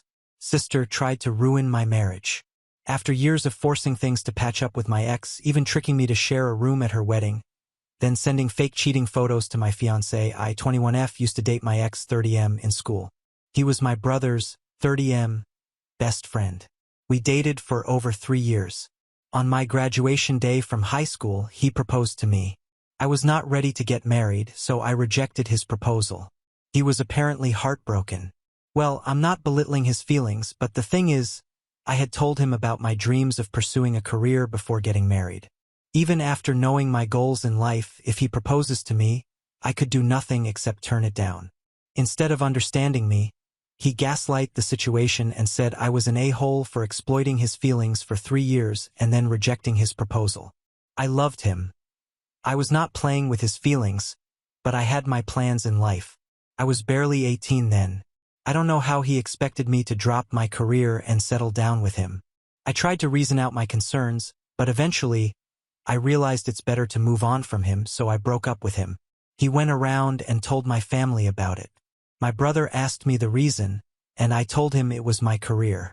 He understood my point and told my ex to be supportive of me if he wanted me in his life. My sister, 26F, was upset with me. She was dating my ex's brother. They were planning their wedding in a year or 2. She wanted me to continue with my ex and eventually marry him so that we could be connected together as one happy family. That idea used to excite me earlier, but seeing the true colors of my ex after the breakup, I was out of that plan. It was not an easy decision for me, knowing that I would bump upon him more often than not. My ex has always been close to my family since he was my brother's best friend. Ex's brother also had his thing with my sister, so the 3 boys, my brother, ex, and his brother, would always hang out at our place. Me and my sister used to tag along with them. My parents liked them, we had vacations together. You see how complex the situation is. I understand it was difficult for him too because he may not be able to hang out at our house anymore. But that jerk was a leech. After a month of going around bad-mouthing me in front of my siblings, he returned and suggested we continue dating and pushed the marriage to the back seat. I said I didn't want to be with him and we should part ways. He told everyone that I was that played with his feelings. I mean, yes, while turning down his proposal for marriage, I told him that I loved him and we could continue to date, and when I'm settled in my career we can revisit the idea of marriage. But this was before he went around bitching about me, but after seeing the man-child in him, I was done with him. His emotions of feeling betrayed were still understandable. Heartbreak could be tricky. The way my sister was behaving was kind of weird. She was mad at me for breaking up with my ex. She said, "How could you ruin our perfect plan of being together as a happy family? We both would marry in the same family and be the godmother of each other's children. We would go on family vacations. Do you imagine the fun it would be? The family dinners and Christmas would be so much fun." I said we could still do all these without my ex. No matter how I tried to reason out to her, she would never understand. Every other day she would come around nagging with another good reason to take my ex back. Living in the same house, it was difficult to ignore her. When she could not convince me alone, she brought our mom into her team. I tell you, no one could nag you more than your mom. They tried all means to convince me, from listing down his good qualities to alluring me with his dad's wealth. I still said nope. When they couldn't move me through their manipulations, they started making plans that would force me to see my ex around. My sister planned dinners and outings that would be a nightmare for me. My ex started acting creepy, and surprisingly, it was just me who thought this. The rest, everyone thought he was madly in love with me and cute for making moves at me. Once they planned a vacation, I wanted to skip it, but my siblings assured me that they would make it comfortable for me. However, on reaching there, I found that they had booked only 3 rooms. My sister and her boyfriend took one, my brother and his girlfriend got another, and I was left to share a room with my ex. I couldn't believe they would go so far as to make me share a room with him. That was it. I stormed out of the hotel and came back home. Since then, I never went for any vacations or dinners with them. I laid out a clear choice in front of my siblings. It's either him or me. My brother backed off after that, but my sister threw tantrums at me, called me rude and egoistic. My ex continued to hang out with my siblings. Such a loser. They often went outside, but no one asked me to be a part of their plan. It was such a relief to be able to get my ex off my back. I stopped going out with him. Initially, I used to be bored and felt alone because I had no close friends to hang out with. I had been hanging out with them for the last many years, so I decided to move to a different city. I applied for an undergrad program and moved out. It was a tough decision, but I was determined to cut off my ex from my life. I wasn't this bitter about my ex during the breakup. It was the aftermath that made me resentful of him. Finally, I was able to cut the crap out of my life. It's been 2 years since then, and I have not gone home. It is fun here. I met a guy last year. He was in his senior year, and now he is working at a private bank. He's from a different uni. We met at a college festival, and since then we could not stop seeing each other. We have a lot in common. A few months back, I moved in with him and posted a picture with him on my Instagram. My sister asked me who he was. I said my boyfriend, and we've been living together. She didn't say anything after that. I told my boyfriend about my ex. He was stunned to know how my sister relentlessly tried to meet up with my ex despite my refusal. Last week, my sister called me and said she was getting married and she wants me to be her maid of honor. Not only that, she wants me to help her with the wedding preparations. I was excited except for that brief period of bitterness due to my ex. My sister and I shared a good bond. We have so many happy memories with each other. We had made many plans for each other's wedding. You know how sisters are. Perhaps my concern might be evident now. My sister is getting married to my ex's brother, so the presence of my ex is imminent at the wedding unless there had been any fallout between the brothers. I don't want to bump into my loser ex again. Neither do I want to miss my sister's wedding. Update 1. Hello all. Thanks for all the advice. As suggested by you guys, I made it clear to my sister that she should not try to patch me up with my ex anymore, and if I get the slightest hint about it, I'm gonna storm out from the wedding. She assured me that nothing of that sort would happen because my ex was also dating someone, and they are pretty serious about it. It was such a relief. Almost 10 days before the wedding, I headed home to spend time with my family. My sister was also home during that period. It was so fun catching up with them after 2 years. My brother was missing from the picture because he had moved to Canada. He arrived on the wedding day. I was happy to see they had moved on from obsessing about my ex. However, that was short-lived. They had different plans for setting me up with my ex, coming to that eventually. It was all so much fun helping my family with the wedding preparation until the day before the wedding. So they had booked a lakeside mansion, sort of a thing, for the wedding. It was like 100 miles away from our place. The night before the wedding, there was the bachelor/bachelorette party at the mansion. Me and my sister and a few of her friends headed to the venue a day before the wedding. I reluctantly asked her who all were coming from her fiancé's side. She said his bunch of friends from high school. I had this eerie feeling of my ex showing up and making it uncomfortable for me, but my sister assured me that he had moved on. I thought, and even she said that the bachelor's and bachelorette's party would be separate. But after reaching there, she just said, "Oh, the event manager clubbed both." I was stupid to think that she hid this because my mom would be mad at her for meeting her husband a day before the wedding. We have a custom, sort of, not to meet the groom/bride at least a week prior to the wedding. I asked her if Mom knew about this joint party. She said, "No, don't tell her. She would get mad at me." We all got dressed up and reached the spot. It was a pool party at the rooftop. My sister's fiancé arrived with his friends. The party started, and we all were enjoying it until I saw my ex creepily staring at me from a distance. I rushed and pulled my sister by her arms. I asked her what my ex was doing there. She said, "Well, he's my fiancé's brother. It should be a surprise if he wasn't here." I was surprised at her changing colors. Had I known he would be here, I would have skipped this party. She winked at me and said, "You're still obsessed with him, aren't you?" I said, "I'm not, but looks like you guys are still hooked up with the idea of patching me up with him." She grinned and asked me to take it lightly. She was like, "You both are dating different people in life, so what's the big deal in spending one evening together? You don't need to talk to him. Ignore him as if he doesn't exist, or you might just call it a cheat day." I rolled my eyes and went away. It was moreover a pool party and not a bachelor or bachelorette party. My sister was glued to her fiancé, and most of her friends were hitting on the groom's friend. My ex was also flirting with one of my sister's friends. It was getting boring for me. I was killing my time chatting with my boyfriend and updating him about what was happening there. He was invited to the wedding, which was on the next day. Had I known it was a combined party and I would be left on my own, I would have called my boyfriend. It was still 10 when I called it a day, grabbed one of the rooms of the mansion, and snoozed around 11:30. My sister knocked, asking me to give her the room because the rest of the 5 rooms were occupied by their friends and groomsmen. I told her to sleep with me and that her fiancé could adjust with any of the groomsmen. She insisted that they want to spend the night together, so I should adjust with any of her friends. They were really drunk and started making out in front of me, so I grabbed my stuff and moved out. I knocked in a couple of rooms, but it looked like they all had company.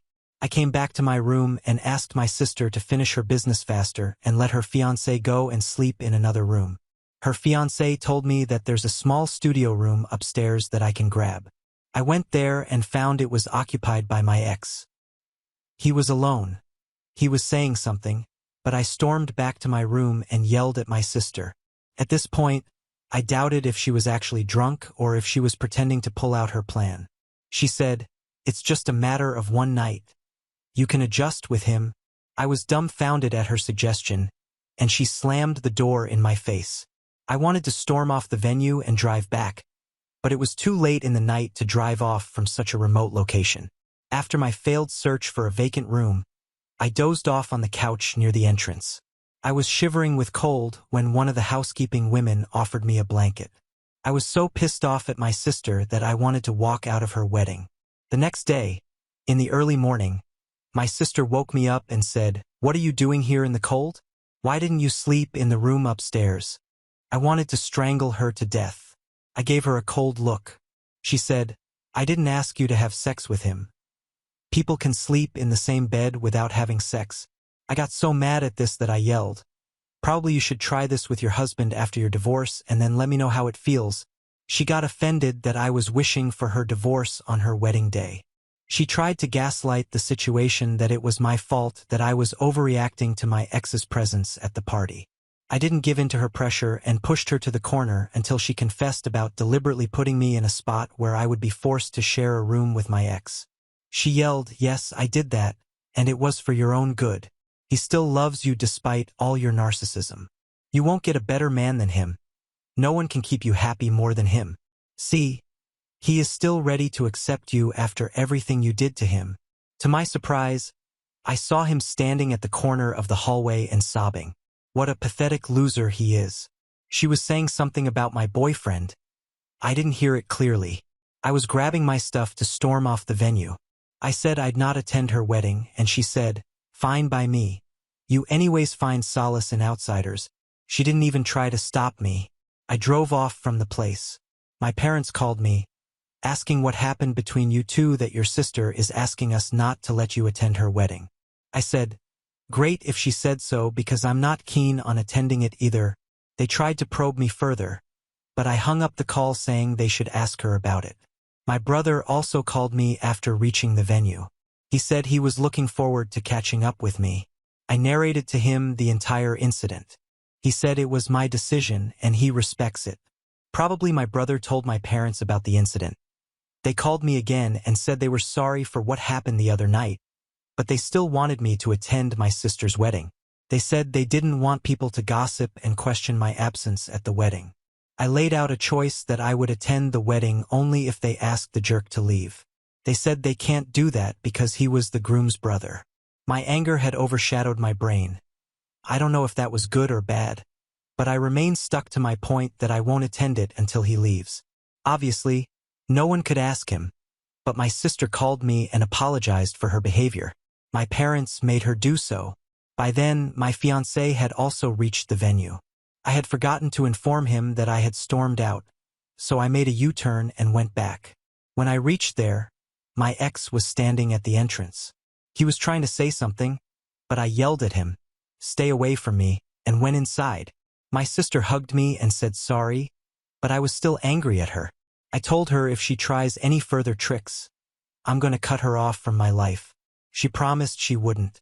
The rest of the day was fun. My ex got badly smashed after seeing me with my boyfriend.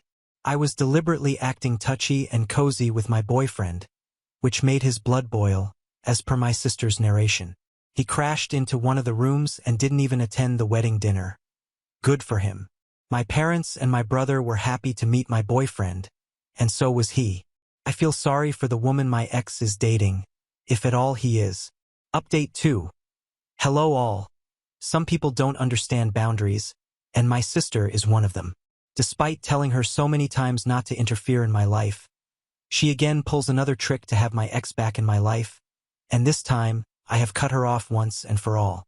The most disgusting part is, even after so many insults and outbursts, my ex still joins hands with my sister in her tricks. 2 months back, my boyfriend proposed and I said yes. I posted my picture with a ring on my Instagram. My sister asked about it, and I told her we were planning a wedding this year. She asked me the details, saying she needs to prepare her speech and her dress, etc.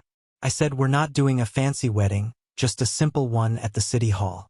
She was not happy with a small wedding, but that's a separate, non-related discussion. I told my parents about the plan, and they were happy and supportive about it. A week later, my fiancé got a text from an unknown account telling him that I had been cheating on him. Obviously, he didn't run to inform me. He got alert. He asked the person about the details, quite natural. The unknown person identified himself to be his well-wisher and shared pictures of me with my ex, which were obviously morphed because I never cheated on my fiancé. The person told him that my fiancé was my rebound, found that I didn't love him, and I traveled frequently to my hometown to meet my ex. My fiancé got suspicious because the person told him I was sleeping with my ex. My fiancé knew very well that I could never do that. He said he might have bought it if the person said any other name. He knew I was so resentful of my ex that I could never go back to him. My fiancé showed me the chats, and I was raging with anger. I gave him my phone at that very moment to check. He didn't check, saying he trusted me. I told him I was going to report this person. I drove him to the station and registered a case against an unknown person under cybercrime for morphing my pictures and sharing them online. My husband asked me if I was sure to report this because the person might very well turn out to be my sister. I said I didn't mind seeing her behind bars. 10 days later, I got a call from the cops asking me to visit the station. I went there to find that the investigation was over, and the IP address used to morph and send those pictures were my sister's. I went full nuclear on her. The cops informed her about the case registered in her name and asked her to appear before the cops before they hunt her down. She called me and my fiancé, but we didn't respond. My parents also called us, but we declined their calls too. Finally, she arrived with her husband and started sobbing upon seeing me. She immediately confessed that she had done everything to secure my future. I said, "Explain to the cops how morphing my explicit pictures is going to secure my future." I lashed out at her. My parents arrived by then and tried to mediate. I said I was done with her, and now she has to face the consequences of her actions. She was fined with a hefty amount and a stern warning to stay away from me. After coming out of the station, her husband tried to mess up with my fiancé. I told him to better watch his words and look out for his brother's behavior if they don't want him to be reported as a molester. I was on fire that night. I had tolerated her BS enough, and that was it.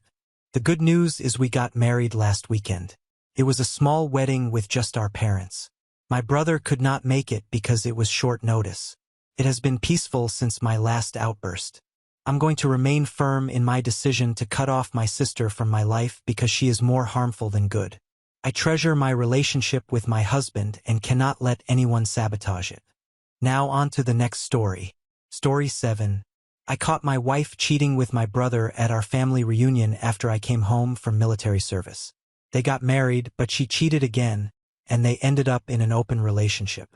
My girlfriend, 24F, and I, 25M, were dating for 7 months when she started taking selfies and full-body portraits while we were out together. She didn't ask me to be in them, and when I asked her why she didn't take pictures with me, she said she didn't think I'd take an interest in her obsessive photography. That's what she called it. Anyway, she didn't tell me she had certain apps, and I didn't see her on her phone more than the minimum minus all the picture taking. Even though I brought it up, she still didn't ask me to be in a majority of her pictures. As a matter of fact, she started asking me to take her full-body pose pictures. I refused to take her pictures and decided to tell her I wanted her to stop doing it. Why would she be taking so many pictures if not for validation and attention? I didn't believe for 1 second that no one saw these pictures. I just didn't know where she was posting them. We sat in a cafe, and first, I told her about something funny I saw earlier that day to ease my nerves. I was surprised that she laughed really hard and thought it was hysterical. A few seconds later, she got serious and told me she thought it was time for her to say how she really felt about me. Then she said she loved me. She dropped the L word. I was taken aback, but instead of telling her I loved her too, I told her I wanted to talk about why and how often she posted photos of herself online. She was suddenly very deflated and said she hoped I wasn't going to ask her to stop because that's what her exes always did. I asked her if she knew why she wanted to do it so much, and she said it was because it was like a journal of where she was and what she looked like throughout her life. She said it helped her to grow as a person, to reflect and think about where she was in life and where she was headed. I was about to tell her she could do the same thing with a paper journal, but then she surprised me. She said she would add me to her online accounts and give me her passcode. She said she would stop posting pictures of herself unless it was just her face with me in it. I thought this compromise was more than fair and actually proved to me that she cared what I had to say and how I felt about her vanity. So our relationship felt like one worth keeping, and I did check her phone occasionally using the passcode she gave me. There was never anything bad on her phone. We got married shortly after. As soon as we moved in together, there were problems. She was extremely insistent about every little detail of our home. I eventually learned to stay out of certain things, but it got to the point where I didn't really want to talk to her about anything because I knew she might blow a fuse.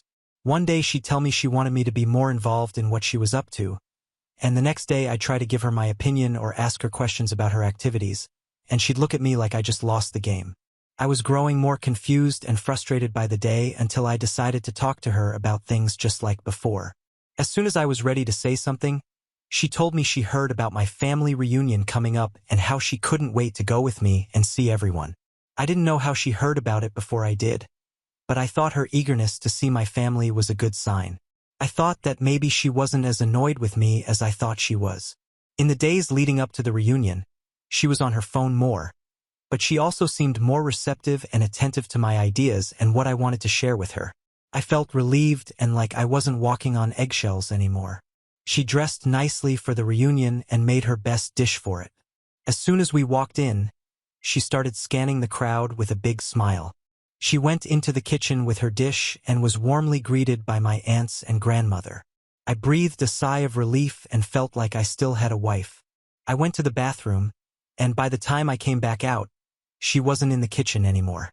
She was in the backyard by the pool. I didn't even know my aunt had an in-ground pool put in, but there was my wife already wearing her bathing suit, lounging with her legs in the water. My brother was sitting beside her, eating a burger and chatting. I sat beside my wife and greeted them. Suddenly, their conversation died down, and they seemed put off by my presence. My wife got in the pool, leaving us to stare at her. I looked at my brother, and he was watching my wife shamelessly. I punched him in the shoulder, making him jump out of his skin. He apologized and walked off. Once the kids went to bed, the adults in the reunion started drinking. My wife encouraged me to drink more with her since neither of us had to drive, and we didn't have to work the next day. It got to the point where I fell out of my chair and started crawling away from a card game because I could no longer function. When I came to, it was still dark outside, and I was in a guest room bed.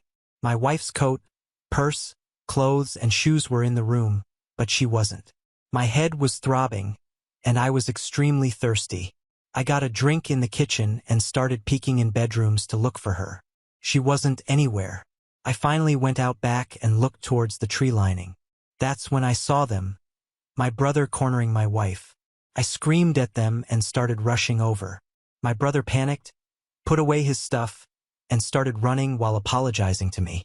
As I passed my horrified wife, I called her what she was and continued chasing my brother until I tackled him in the yard and got a few hits in.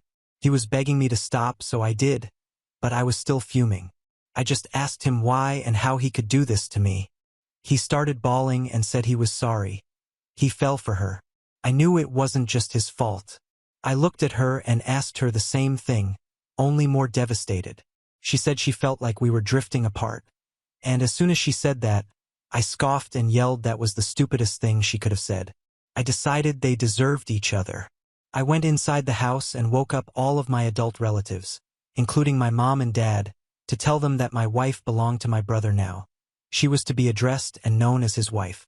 They all started freaking out at first, wondering if it was a terrible hoax. I assured them it wasn't and stood aside for them to scold the adulterers. My brother and wife stood on the back porch completely ashamed and blocked off from getting more clothing. I took the car and left, despite the family's disapproval. My brother and ex-wife actually did get married. I know it's no surprise to us that their traditional marriage didn't last. She cheated on him just a year into their marriage. What did surprise me, though, is that he didn't divorce her. Instead, they started an open marriage and started sleeping with whoever they wanted. Eventually, they were both diagnosed with the same STD. Now on to the next story. Story 8. Sil banned my son from her wedding due to his illness, so we left. But then she told everyone I was jealous of her. 3 days ago, my family and I were attending my sister-in-law Annie's 35th wedding. My husband, 42M, and I, 40F, have been together for almost 20 years, married for 17, and we have 2 kids together. My son is 15 years old, and my daughter is 12. Both of them are well-behaved, good kids, and everyone adores them, which is why their reaction to this incident that took place recently is even more confusing for me. Anyway, My son was recently diagnosed with narcolepsy a couple of months ago. Came as a huge blow to the family, and we are still coping with it. He is being treated for it and he's responding well to the treatment. We are just trying to make life easier for him, and he himself is quite self-conscious of it. But we did not want him to be ashamed of it because it's not his fault, and we wanted him to know that everyone had been very sympathetic towards us when we initially told people about the diagnosis, including Annie. She and I have never been the closest of friends, but it's not like we have had any issues with each other either, at least not to my knowledge. She and I have always been very cordial, and that's about it. We tried to be friends with each other initially, but we were just very different, and we quickly realized that there was a lot of friction between us. So, instead of forcing each other to be friends with the other, it would be better for us to just maintain a cordial familial relationship and not try to push the boundaries. I guess it was a bit of a bummer for her because my husband's family is very close-knit, but this was a situation that could not be helped. Anyway, I had never expected her to turn out like this, or even my in-laws to go against me in the way that they have.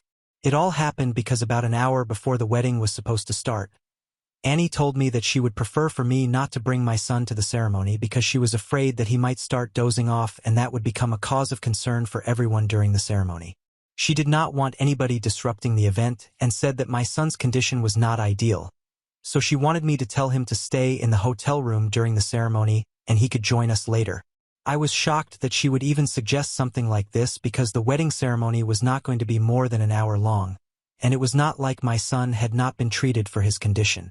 He had taken his medication for the day, and even if he did start dozing off, it was my duty, my husband's duty, to take care of him, and we would make sure that it did not disrupt the ceremony. Besides, if he fell asleep, I'm pretty sure nobody would even notice because all eyes would be on her. But even then, she insisted that he stay in his room and not join everyone for the ceremony. When she started being stubborn about it, I got very offended and I told her that if my son could not be a part of the ceremony, then I had no interest in joining them either and walked away. I was really upset because my husband and I have been trying really hard to make sure that my son did not feel self-conscious about it, and telling him to stay in the room and not join his family for the ceremony would only make everything worse for him.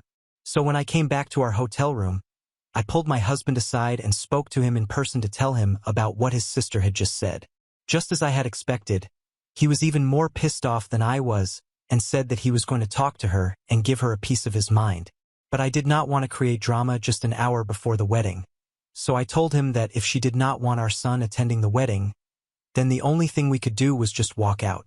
Because after what she had said, even if she agreed to have him present at the ceremony, it would mean nothing because I would know deep down that my son was not wanted there.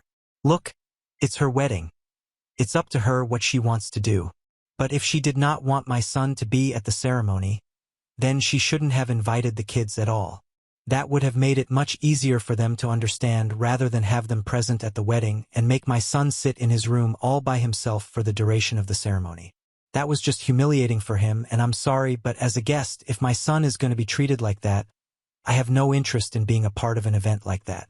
So, after a brief discussion with my husband, we decided that we were going to just pack up our things and leave that very instant. We did not bother to say goodbye to Annie or anyone else because we did not want to make a big deal out of it.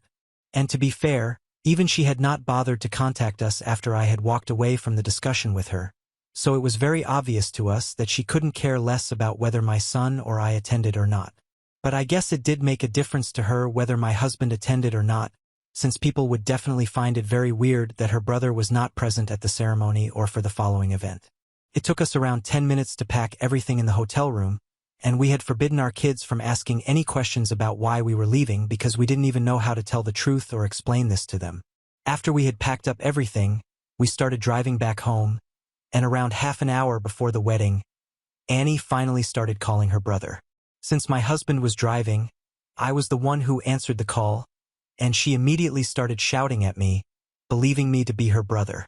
She seemed very annoyed with the fact that we had just checked out without even bothering to inform her, and said that we were overreacting because what she had said about not wanting my son at the ceremony was not even as harsh as we were making it out to be. And even if we were offended by that, we should have spoken to her before leaving because now she would have to explain to everyone at the wedding why her brother was not attending, even though everyone had seen that he had been present at the rehearsal dinner. She told him that it was still not too late. He could just come back and make it in time for the ceremony, and we would be able to discuss all of this later. I was about to tell her that it was not her brother. It was me who was on the phone when she said, "Don't let that wife of yours drag you away from your real family." And that was pretty much the last straw for me, because after she said that, I immediately made it known to her that I was the one who had picked up the call because her brother was driving, and she had been speaking to me. Now I knew exactly what she thought of me, and I was even more sure of the fact that I did not want to be present at her wedding, and my husband and I were doing the right thing by leaving, because she had not just insulted my son, but now she had insulted me as well. I didn't even give her a chance to speak and hung up and then blocked her. My husband did not have a problem with any of that, and we just continued to drive back home.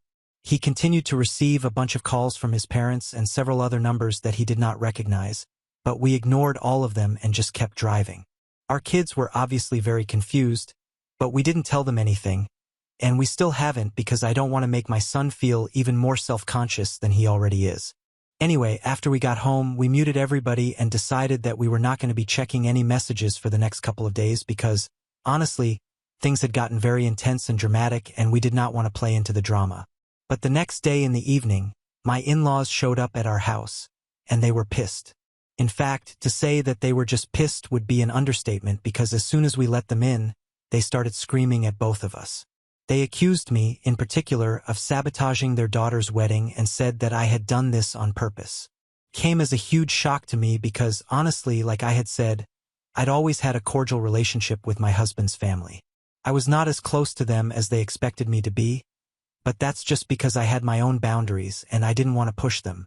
I thought they had been fine with it, but clearly not, because in spite of the fact that my husband and I had been married for 20 years, they were still acting like they didn't even know who I was as a person and said that I had sabotaged Annie's wedding on purpose. Not only was that accusation ridiculous enough by itself, but they also said that I had done this because I was jealous of her. The reason that they suggested that I was jealous of her was equally stupid. They thought that Annie was much more successful than me, and even her wedding was a lot more grand than the one that I had back when I was getting married to my husband, and so I had taken it upon myself to make sure that it became all about me and my husband and why we had walked out. Just to be clear, Annie is neither more nor less successful than I am. I mean, I don't even know how they are defining success, because Annie is an entrepreneur and has a sauce business, and I work in publishing.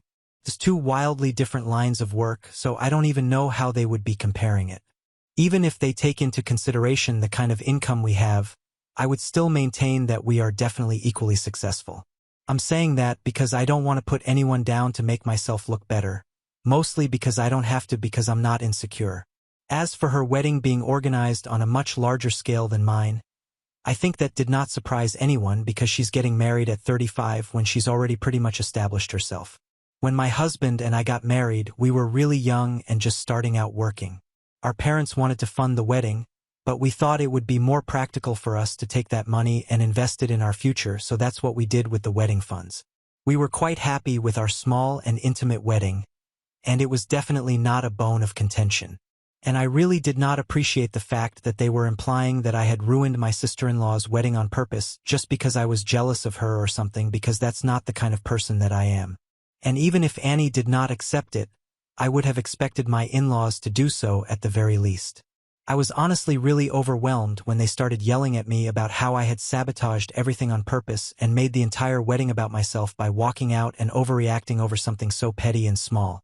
And then they started telling me that I had to apologize because they knew that I had done this purely out of jealousy and nothing else. And the rest of the family apparently agreed, because that's what they had told everyone at the wedding. They had to come up with some explanation as to why my husband and his family were not present at the wedding, because everyone knew how close we were, and people had seen us all at the rehearsal dinner the previous night. So they had concocted this story about how I had been sulking the entire time at the rehearsal dinner, and when Annie had spoken to me about it, I had picked a fight with her on purpose about how she was having a grand wedding and rubbing it in our faces to make us feel small on purpose, and convinced my husband to walk out over it. Now, of course, I came off looking really bad in this story that they had concocted, and that's what really set me off the edge. It was bad enough that they had come up with a lie to cover up for Annie and make me the bad guy instead. But when they said that the rest of the family believed it and thought that I was sabotaging my sister-in-law's wedding on purpose because I was jealous of her, and everyone agreed that I should apologize to her, I just felt so bad because that's not who I am, and I felt like everyone had misjudged me at that point. I couldn't even bring myself to defend myself, and my husband and I just broke down into tears. My husband realized that my in-laws had absolutely no respect for me, and when I started crying, he told them to get out of his house because they had no right to speak to me this way. They tried to argue, but my husband was very firm and said that he would call the cops on them if they refused. Even before leaving, they repeated the same thing that Annie had said, that my husband shouldn't allow me to dictate anything that he does because my eventual goal is to drag him away from his family. That made me cry even harder, and my husband had to spend a good half an hour comforting me before I finally stopped crying. He told me that he doesn't care what his family thinks because he knows me as a person, and as long as we know the truth, it doesn't matter what kind of lies they have told the rest of the family about me. Once I felt better, we were just going to put out a statement on social media and tell everyone the truth about why we had left. Until then, he just wanted me to relax and not think of this because his family is just being awful simply because I had dared to have boundaries, and they were not used to it. That's what the problem was, and I did not need to worry about it because we all know it's not my fault, so he reassured me a lot. But one conversation with my mother undid all of that.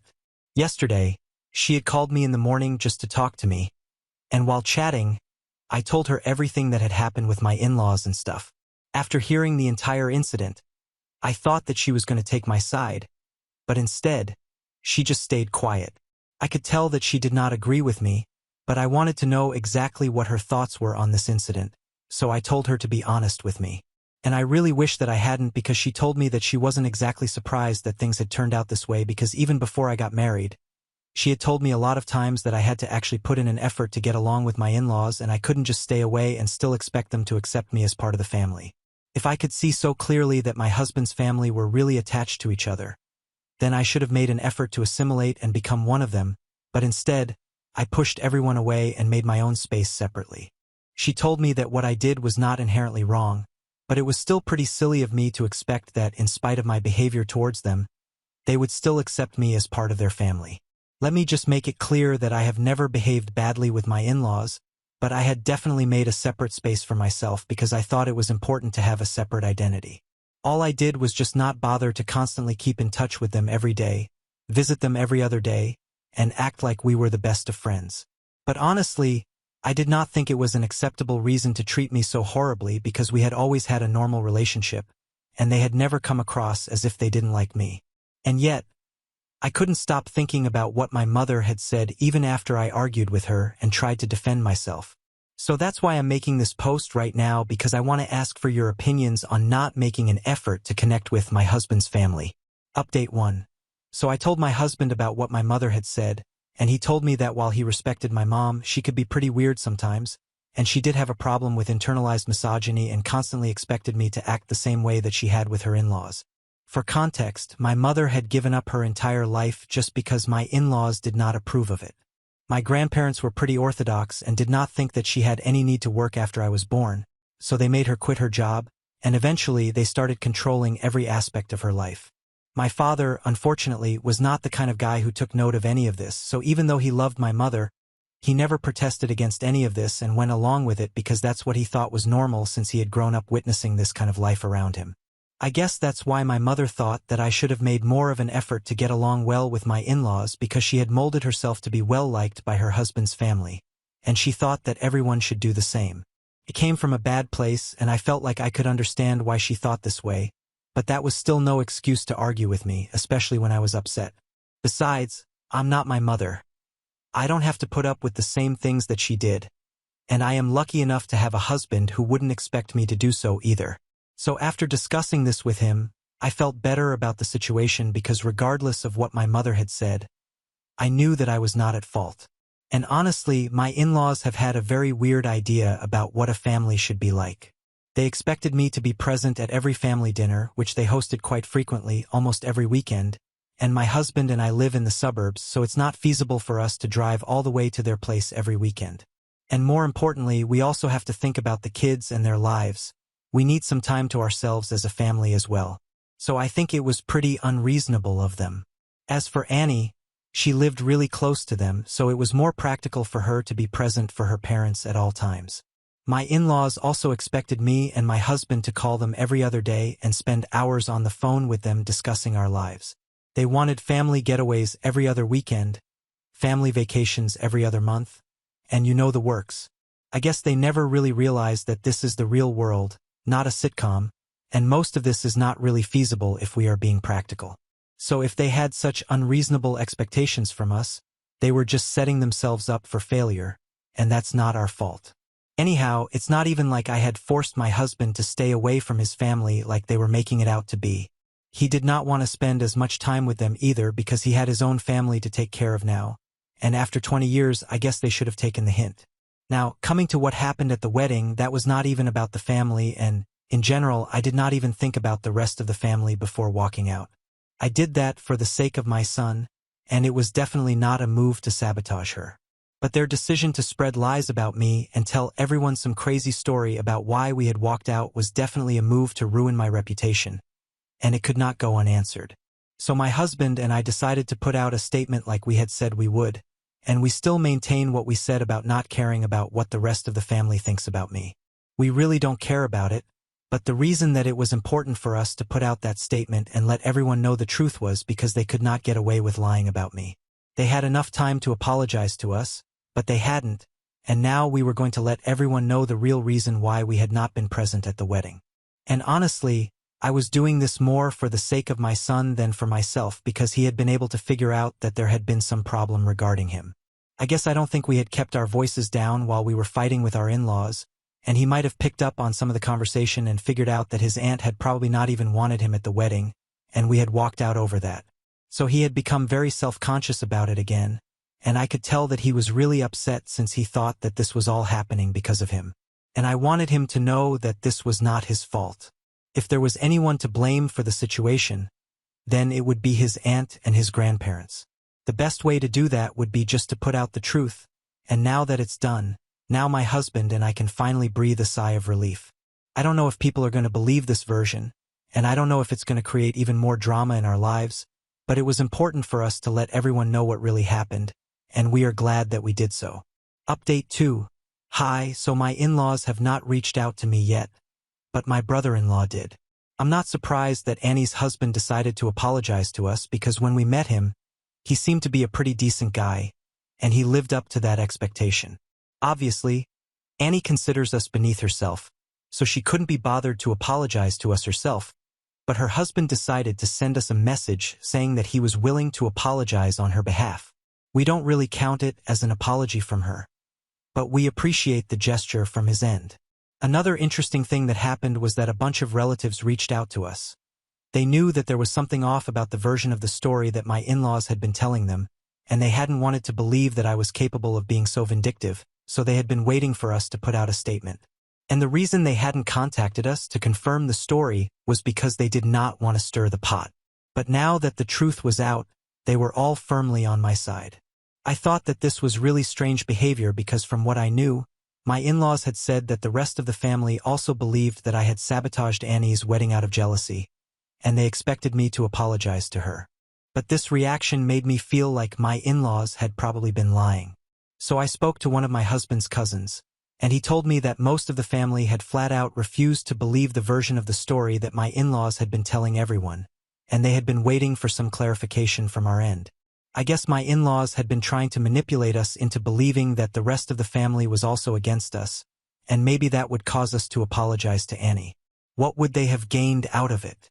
Absolutely nothing apart from the satisfaction of having us flatter their already overinflated egos. I'm honestly really glad that I did not apologize to them and that my husband and I did not fall for the trap that they had been setting up for us. I'm also really happy that most of the family is with me because that means that nobody is going to be speaking to my in-laws or Annie. I don't really mean to sound vindictive or vengeful, but they do deserve this. Anyway, I haven't spoken to my mother for the past couple of days after we got into that fight, so maybe I might even let her know what has happened so she realizes that she was wrong as well. I'm still willing to forgive her, but regarding my husband and his family, even if I forgive them, I'm not sure that my husband will.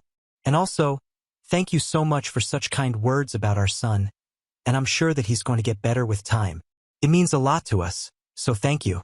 Update 3. Hey, so I finally spoke to my mother after almost 3 weeks of no contact, and I've explained a lot of things to her. I can't say that we have sorted things out just yet, but we are trying. We are working on it. All I can say is that both of us missed each other a lot, and after my father passed away 6 years ago, I am all that she has, so she wouldn't want to lose me, and neither do I want to lose her. She is willing to learn and change her ways and be more sensitive towards my feelings, and I'm going to stick with her while she tries to become that person. Old habits are hard to unlearn, and I can understand that, but I don't want to give up on her, so I'm going to keep on trying. I wish we could say the same thing for my in-laws though, but whatever, they don't even deserve this second chance. After we made that post, most of the family was with us, and they refused to even acknowledge the existence of that post. From what I've heard, Annie even got into a huge fight with her husband because he had bothered to apologize to us, and she had even moved back in with her parents for a couple of days, but then she went back to him. Honestly, I know it's going to sound very harsh if I say it out loud, but I hope that that guy leaves and finds somebody better because my husband and I think that he deserves better since he seems to be a decent human being, and I'm sure it won't be a struggle to find someone better than Annie. But whatever, that's their choice to make, and we don't want to interfere in their lives anymore. We have gone completely no contact with them. We have blocked them everywhere that we possibly can, and we have discussed what we might say if they apologize to us as well. My husband does not want to speak to them right now, so even if they do apologize to us, we are going to maintain our distance. But that seems unlikely because all they have done so far is try to mock us through social media. They have also posted a bunch of jokes and memes about narcoleptic people, and I think it's a bit insensitive, but whatever, that just shows the kind of people that they are, and it does not reflect on us. Anyhow, our children are most precious to us, and if this is the attitude that his family has towards them, we don't want anything to do with these kinds of people. Speaking of the kids, they've been pretty down in the dumps recently, so my husband and I have decided that we are going to leave for a family getaway this weekend, and it's one that is desperately needed because we have all been pretty stressed out of late. All of us definitely need some time off, and family is all that we have, so we are going to make the most of the time that we have without kids before they grow up. Now on to the next story. Story 9. My ex's girlfriend texted me. I warned her about my ex, and I lost my best friend for that. English is not my first language, in case you find some fault. Sorry for the context. I, 23, broke up with my ex, 31, about a year ago. We were together for about 3 years. We lived together for 2.5 months, well, together with all his family in his city. Things were not good, neither with him nor with his family.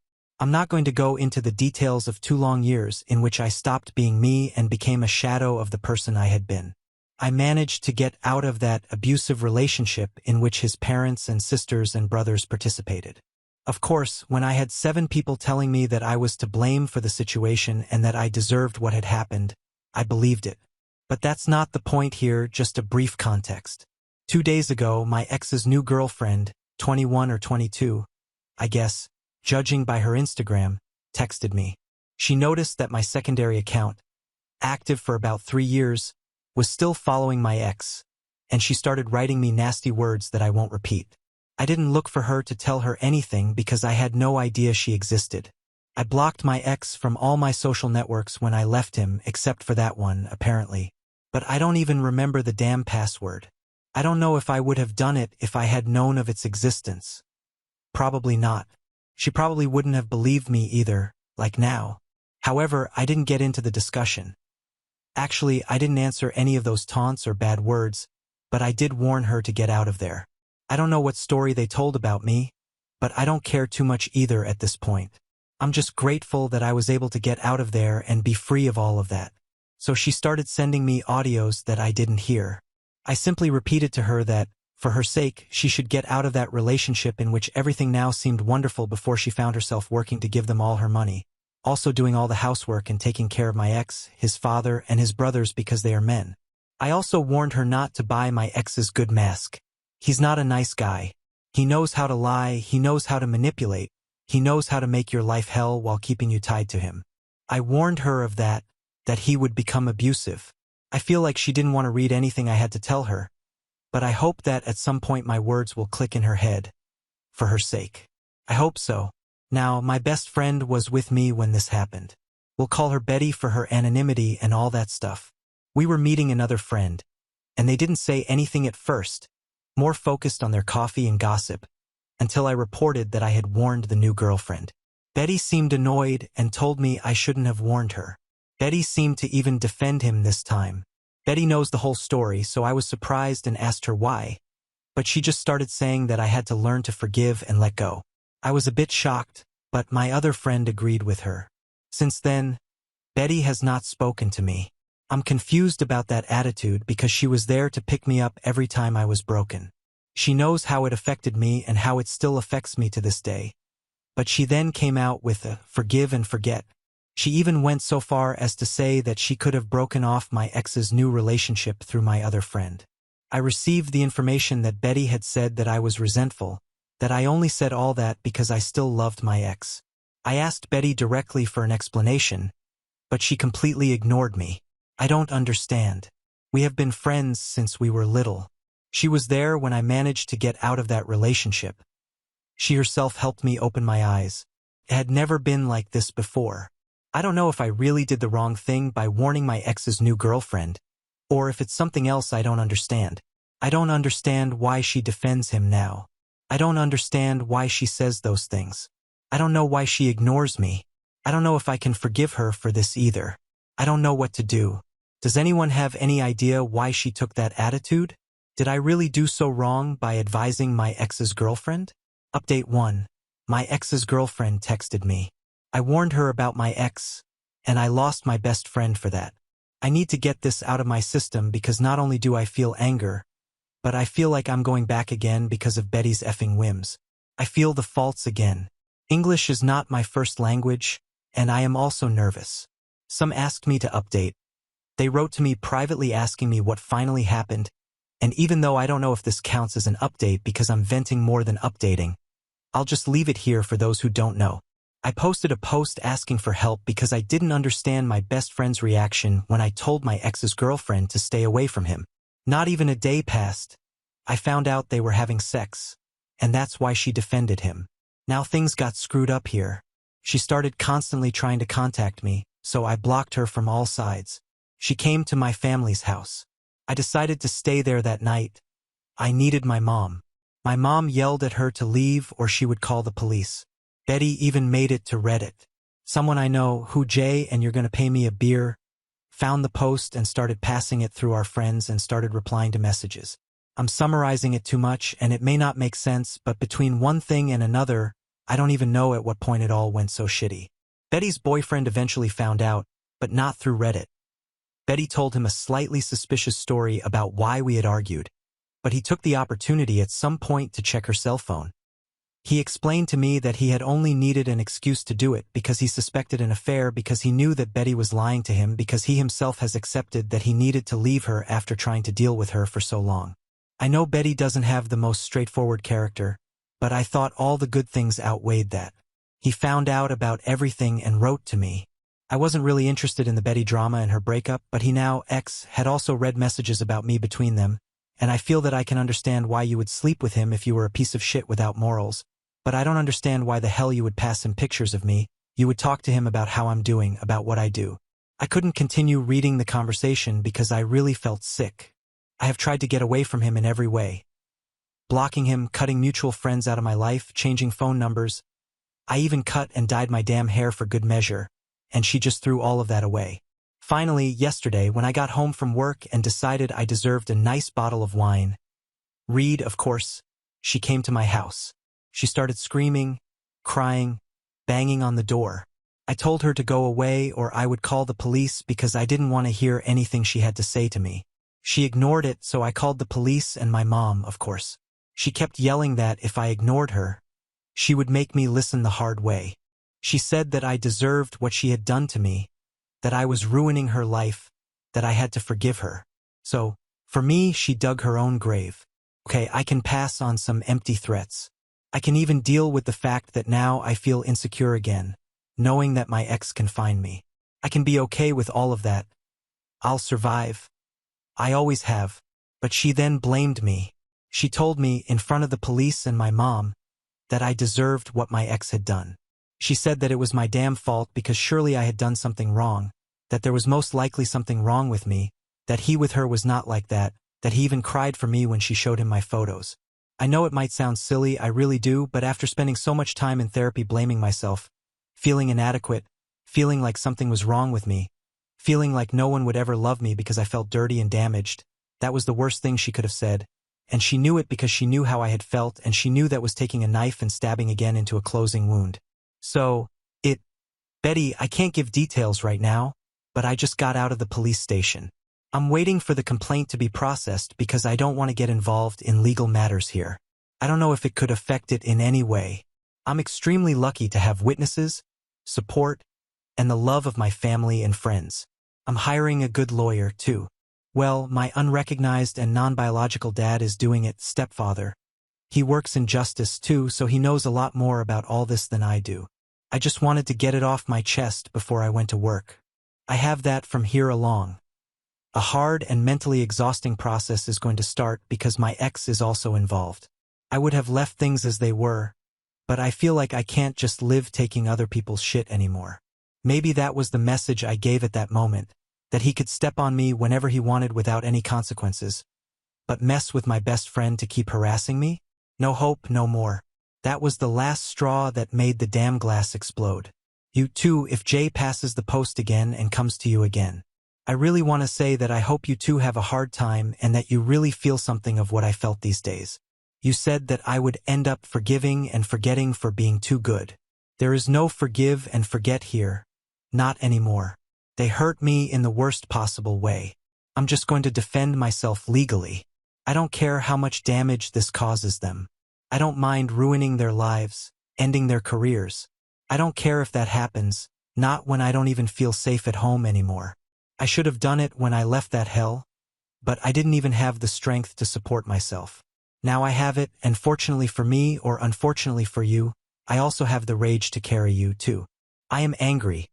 I feel betrayed and hurt, and I know I don't deserve it. However, I also know that I am not alone. I know it's going to be hard, but I go to therapy. I have an amazing family and friends who didn't hesitate to send Betty to hell, despite everything. I'm fine. I'll be fine as long as I have myself. I know I will be, and you guys, thanks for the private messages, for the comments, and all the concern. Thank you for distracting my mind these days. 2. For the advice, the good messages of support. It really warmed my heart. I'm going to go to work, but my heart is racing, and many things are on my mind. I just hope I can say it's all over soon, although the judicial processes will take time. Much love and health to all. Blackheart. Edit. I didn't say here, but my ex was an abuser. Not going to spread the details. Update 2. First, I want to clarify a couple of things that were repeated by message. If I have such a wonderful family, why didn't they help me get out of there? Because they didn't know. Mom was hysterical by the end, ready to take a 2-day drive to find out why the hell I ignored most calls, or why I didn't come home for vacation. I only came home for 2 weeks alone, and it was very early in the relationship. I don't know if I mentioned it at any point, but Mom calls me Miss Independent for a reason. Asking for help wasn't something I normally did, but I'm learning how to do it. Why did Reddit delete your last update? It did not. I deleted it. My lawyer recommended that I do it due to the legal processes that were taking place, so I deleted the last one and decided to wait. Now, to the latest update and, honestly, the end of all this crap. My grandmother wanted to be Grandmother of the Year, and she adopted Betty, not literally, so they lived happily ever after. I don't remember who commented that misery loves company. But that's right.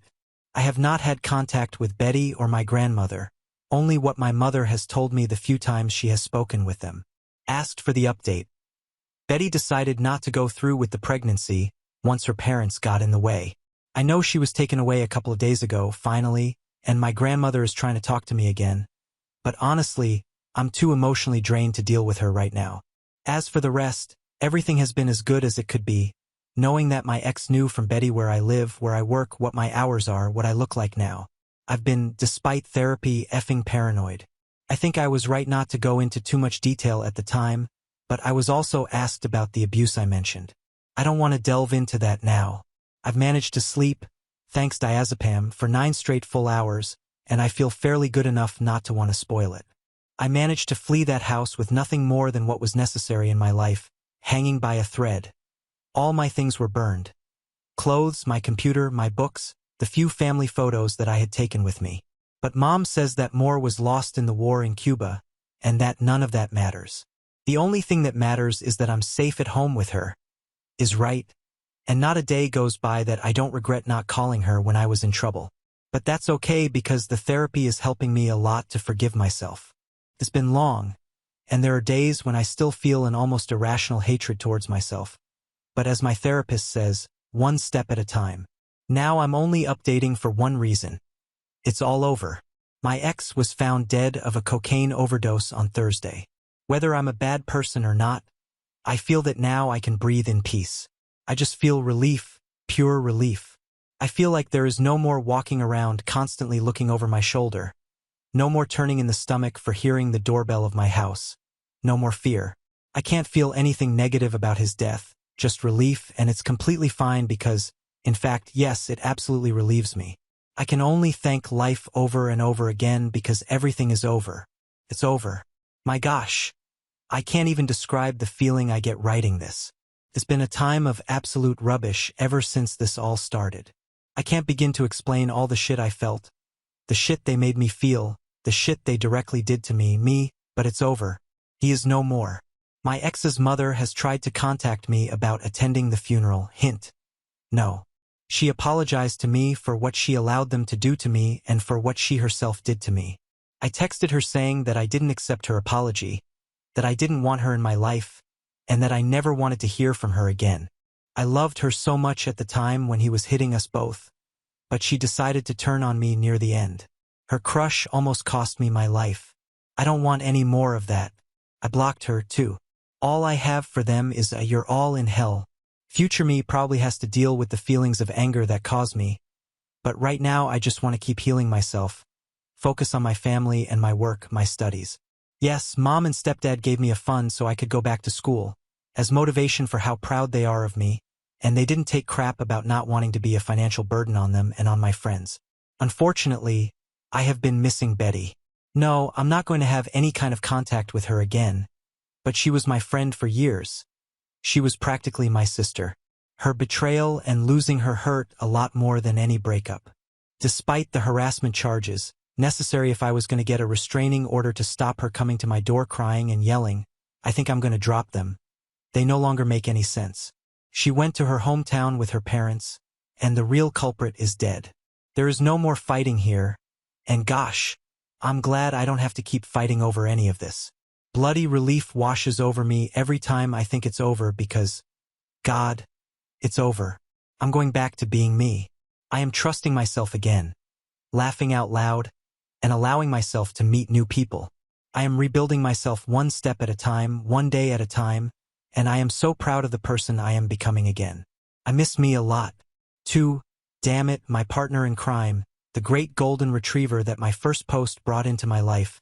Someone who, with his beautiful soul, became a real friend to me. Thank you. Thanks for being here. Thanks for having one of the most loving hearts I've ever known. Thanks for making me laugh. Thank you also for teaching me to improve my English, even though I'm back to using the translator core too much. 2A, I've never met anyone quite like you. My book, Dragon, reading a story similar to mine, made me feel less alone. Thank you for supporting me and for the encouragement. Thanks for being you. The world needs more good-hearted idiots like you. If I get something good out of all of this, it must be the people who accidentally slipped into my day-to-day, like you. Thanks to all those who wrote to me during this time, who cared, who told me about their experiences, who took the time to give me their opinion or offer me their points of view, to everyone who sent me photos of their pets. Thank you very much. There were many messages, and I appreciated each one of them. I don't think I can ever thank Reddit enough for all the support and well wishes.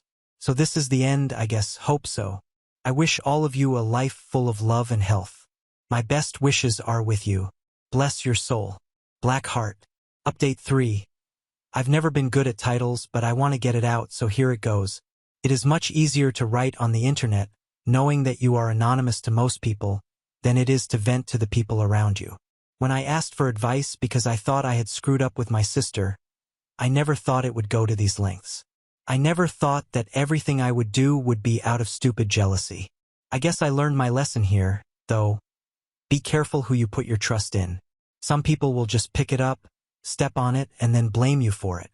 I know in my final update I said I was better. Everyone believed that I was doing well, but the truth is that I was not. When I was 14 years old, I tried to commit suicide for the first time. I was dealing with a pretty bad depression, and I didn't know how to ask for help. I always felt that I had to deal with my problems alone, that I was strong enough to get by completely alone and in silence, but the truth is that it was not like that. And when I felt the same way again, I was scared because I knew exactly what it meant. I didn't want to admit to myself that I was completely down and kept pretending I was fine in front of everyone. I went to therapy. I knew the importance of speaking, and yet the fear of admitting to myself why I was feeling what I was feeling completely paralyzed me. I would force myself so hard to get out of bed, to keep going to work, to even have a conversation with someone. It was so hard to do it, but I did it because it was either that or really accept what had happened, and I was afraid to do it. And then I just couldn't take it anymore. I am grateful now that they found me in time. My cat saved my life, meowing as loud as she could and scratching at my door loud enough for my neighbor to worry. Thanks to the paper walls, I guess. But if I have gotten something out of this, it is that I have had to talk, to tell what really happened in that place, my personal hell. I never thought people could be so mean, but I guess I was naive. Many have asked why I ran away, why my ex tried to kill me, what exactly happened. I trusted my ex's mother with my life until one day she said that she was in love with me. I tried to pull away, but it didn't work. She kept justifying her actions with her feelings and frustration. I remember her crying while talking and touching me. I never thought a woman could do this to me, but then again I was too naive. When my ex found out because she told him, justifying that I had provoked her, he went crazy.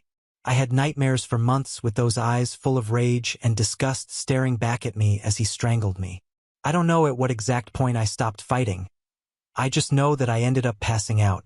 When I opened my eyes and realized what had happened, I could no longer justify the situation in my head.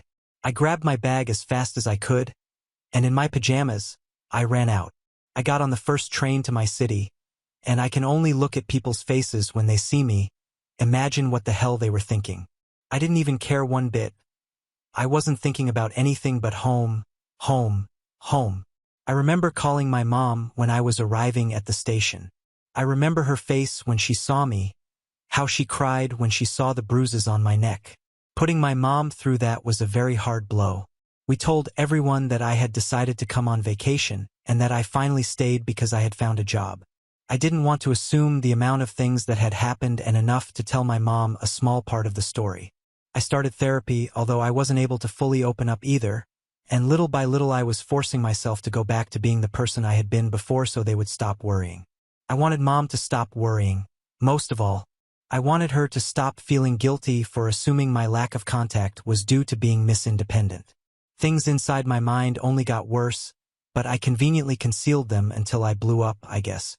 As much as I would like to go back to being the person I was before, I can't be anymore because circumstances change you. My attempt to chase the person I was at the age of 19 made me feel even worse because I couldn't be anymore. Little by little, I stopped enjoying everything that made me happy. I closed myself in a bubble and simply let life happen.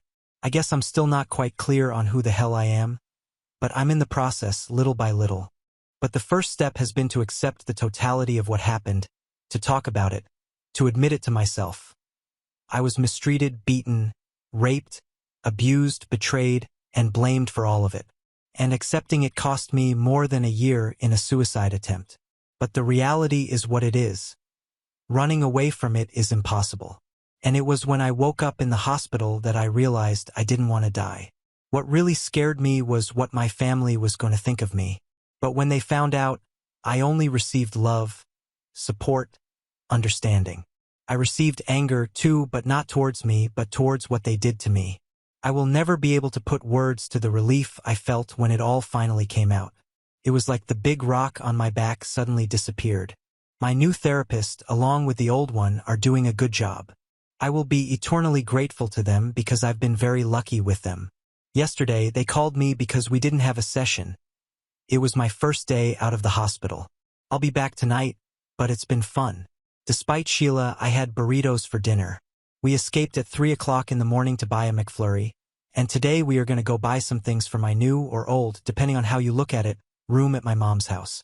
I have hugged my cat almost all the time. I missed her a lot. I didn't want to post this here. I thought the latest update would suffice, but I guess things change. I am now, yes, healing. The person I'm becoming is a little less bright than I was, but I like it. Less dumb, less naive, a little more suspicious, but still me in a way. I have met people in the hospital with difficult histories who continue to have hearts of gold, regardless of everything. Somehow, I'm still having a good time there. For nights ago, my roommates and I escaped to the roof, and although we got caught and punished for it, we had a good time looking at the moon. I have returned to enjoying little things. I have returned to drawing with enthusiasm without forcing myself to do it. I have enjoyed meals again. I've been able to sleep again without many nightmares or the need for pills in general. Although things are not entirely good, they are fairly on track to be. I know this post is going to circulate among my friends, and that some are going to ask me why the hell I kept all this quiet, but that's okay. I'm no longer ashamed of what happened because it's not my fault, even though I still feel that way sometimes. I am in the process of forgiving myself, looking forward, and becoming much stronger. It sounds very nice when you read it, but it is not so nice when you live it. It takes time, crying days where you seem to regress, moments of sheer despair over the feelings you have. But it's okay, I guess, and I'm going to be fine too because I always end up being fine. I don't know if I will post again in the future, but for now, this is all I have to say. If this helps someone as it is helping me to write it, assume it, and talk about it, I'm glad then, I guess. All this text is just to say that it's okay to not be okay. And I'm not, but at some point I will be again. As always, life never stops for anyone. Maybe that is sometimes the worst, needing a break from living and knowing that you won't be able to get it. However, eventually everything gets better. I have my hope in that, in the healing process, in my effort, and in continuing to fight. I don't know at what point I went from living to surviving, but I want to go back to living again, and according to my therapist, wanting is the first step. I pray that I can look back one day without the memory causing me pain. But time to time, I just wanted to thank you again for the messages, for the nice words, the encouragement, and above all, for the beautiful people here. God knows how much I have appreciated each message and response loaded with love and good intentions. Now, actually, I'm going to have a coffee before I go shopping for emerald green sheets for when I get back to my mom's. My stepdad ordered a huge bookcase for my books, and he's going to put it together for when I get back. And my brother is already moving things in his room to make space for a new puff for playing Minecraft together. My family, as it is wonderful, small, sometimes dysfunctional, full of some bad moments, but mine, and incredible, and I just hope I can enjoy them for many more years. So that's all. Thanks for everything. I hope life is good for you too. I hope that all the good intentions that come out are returned with good deeds for all of you. Thank you. We have reached the end. If you enjoyed this video, please be sure to like and subscribe to the channel for more videos like this, and give us your thoughts about the stories in the comments section. Thank you and see you in the next video.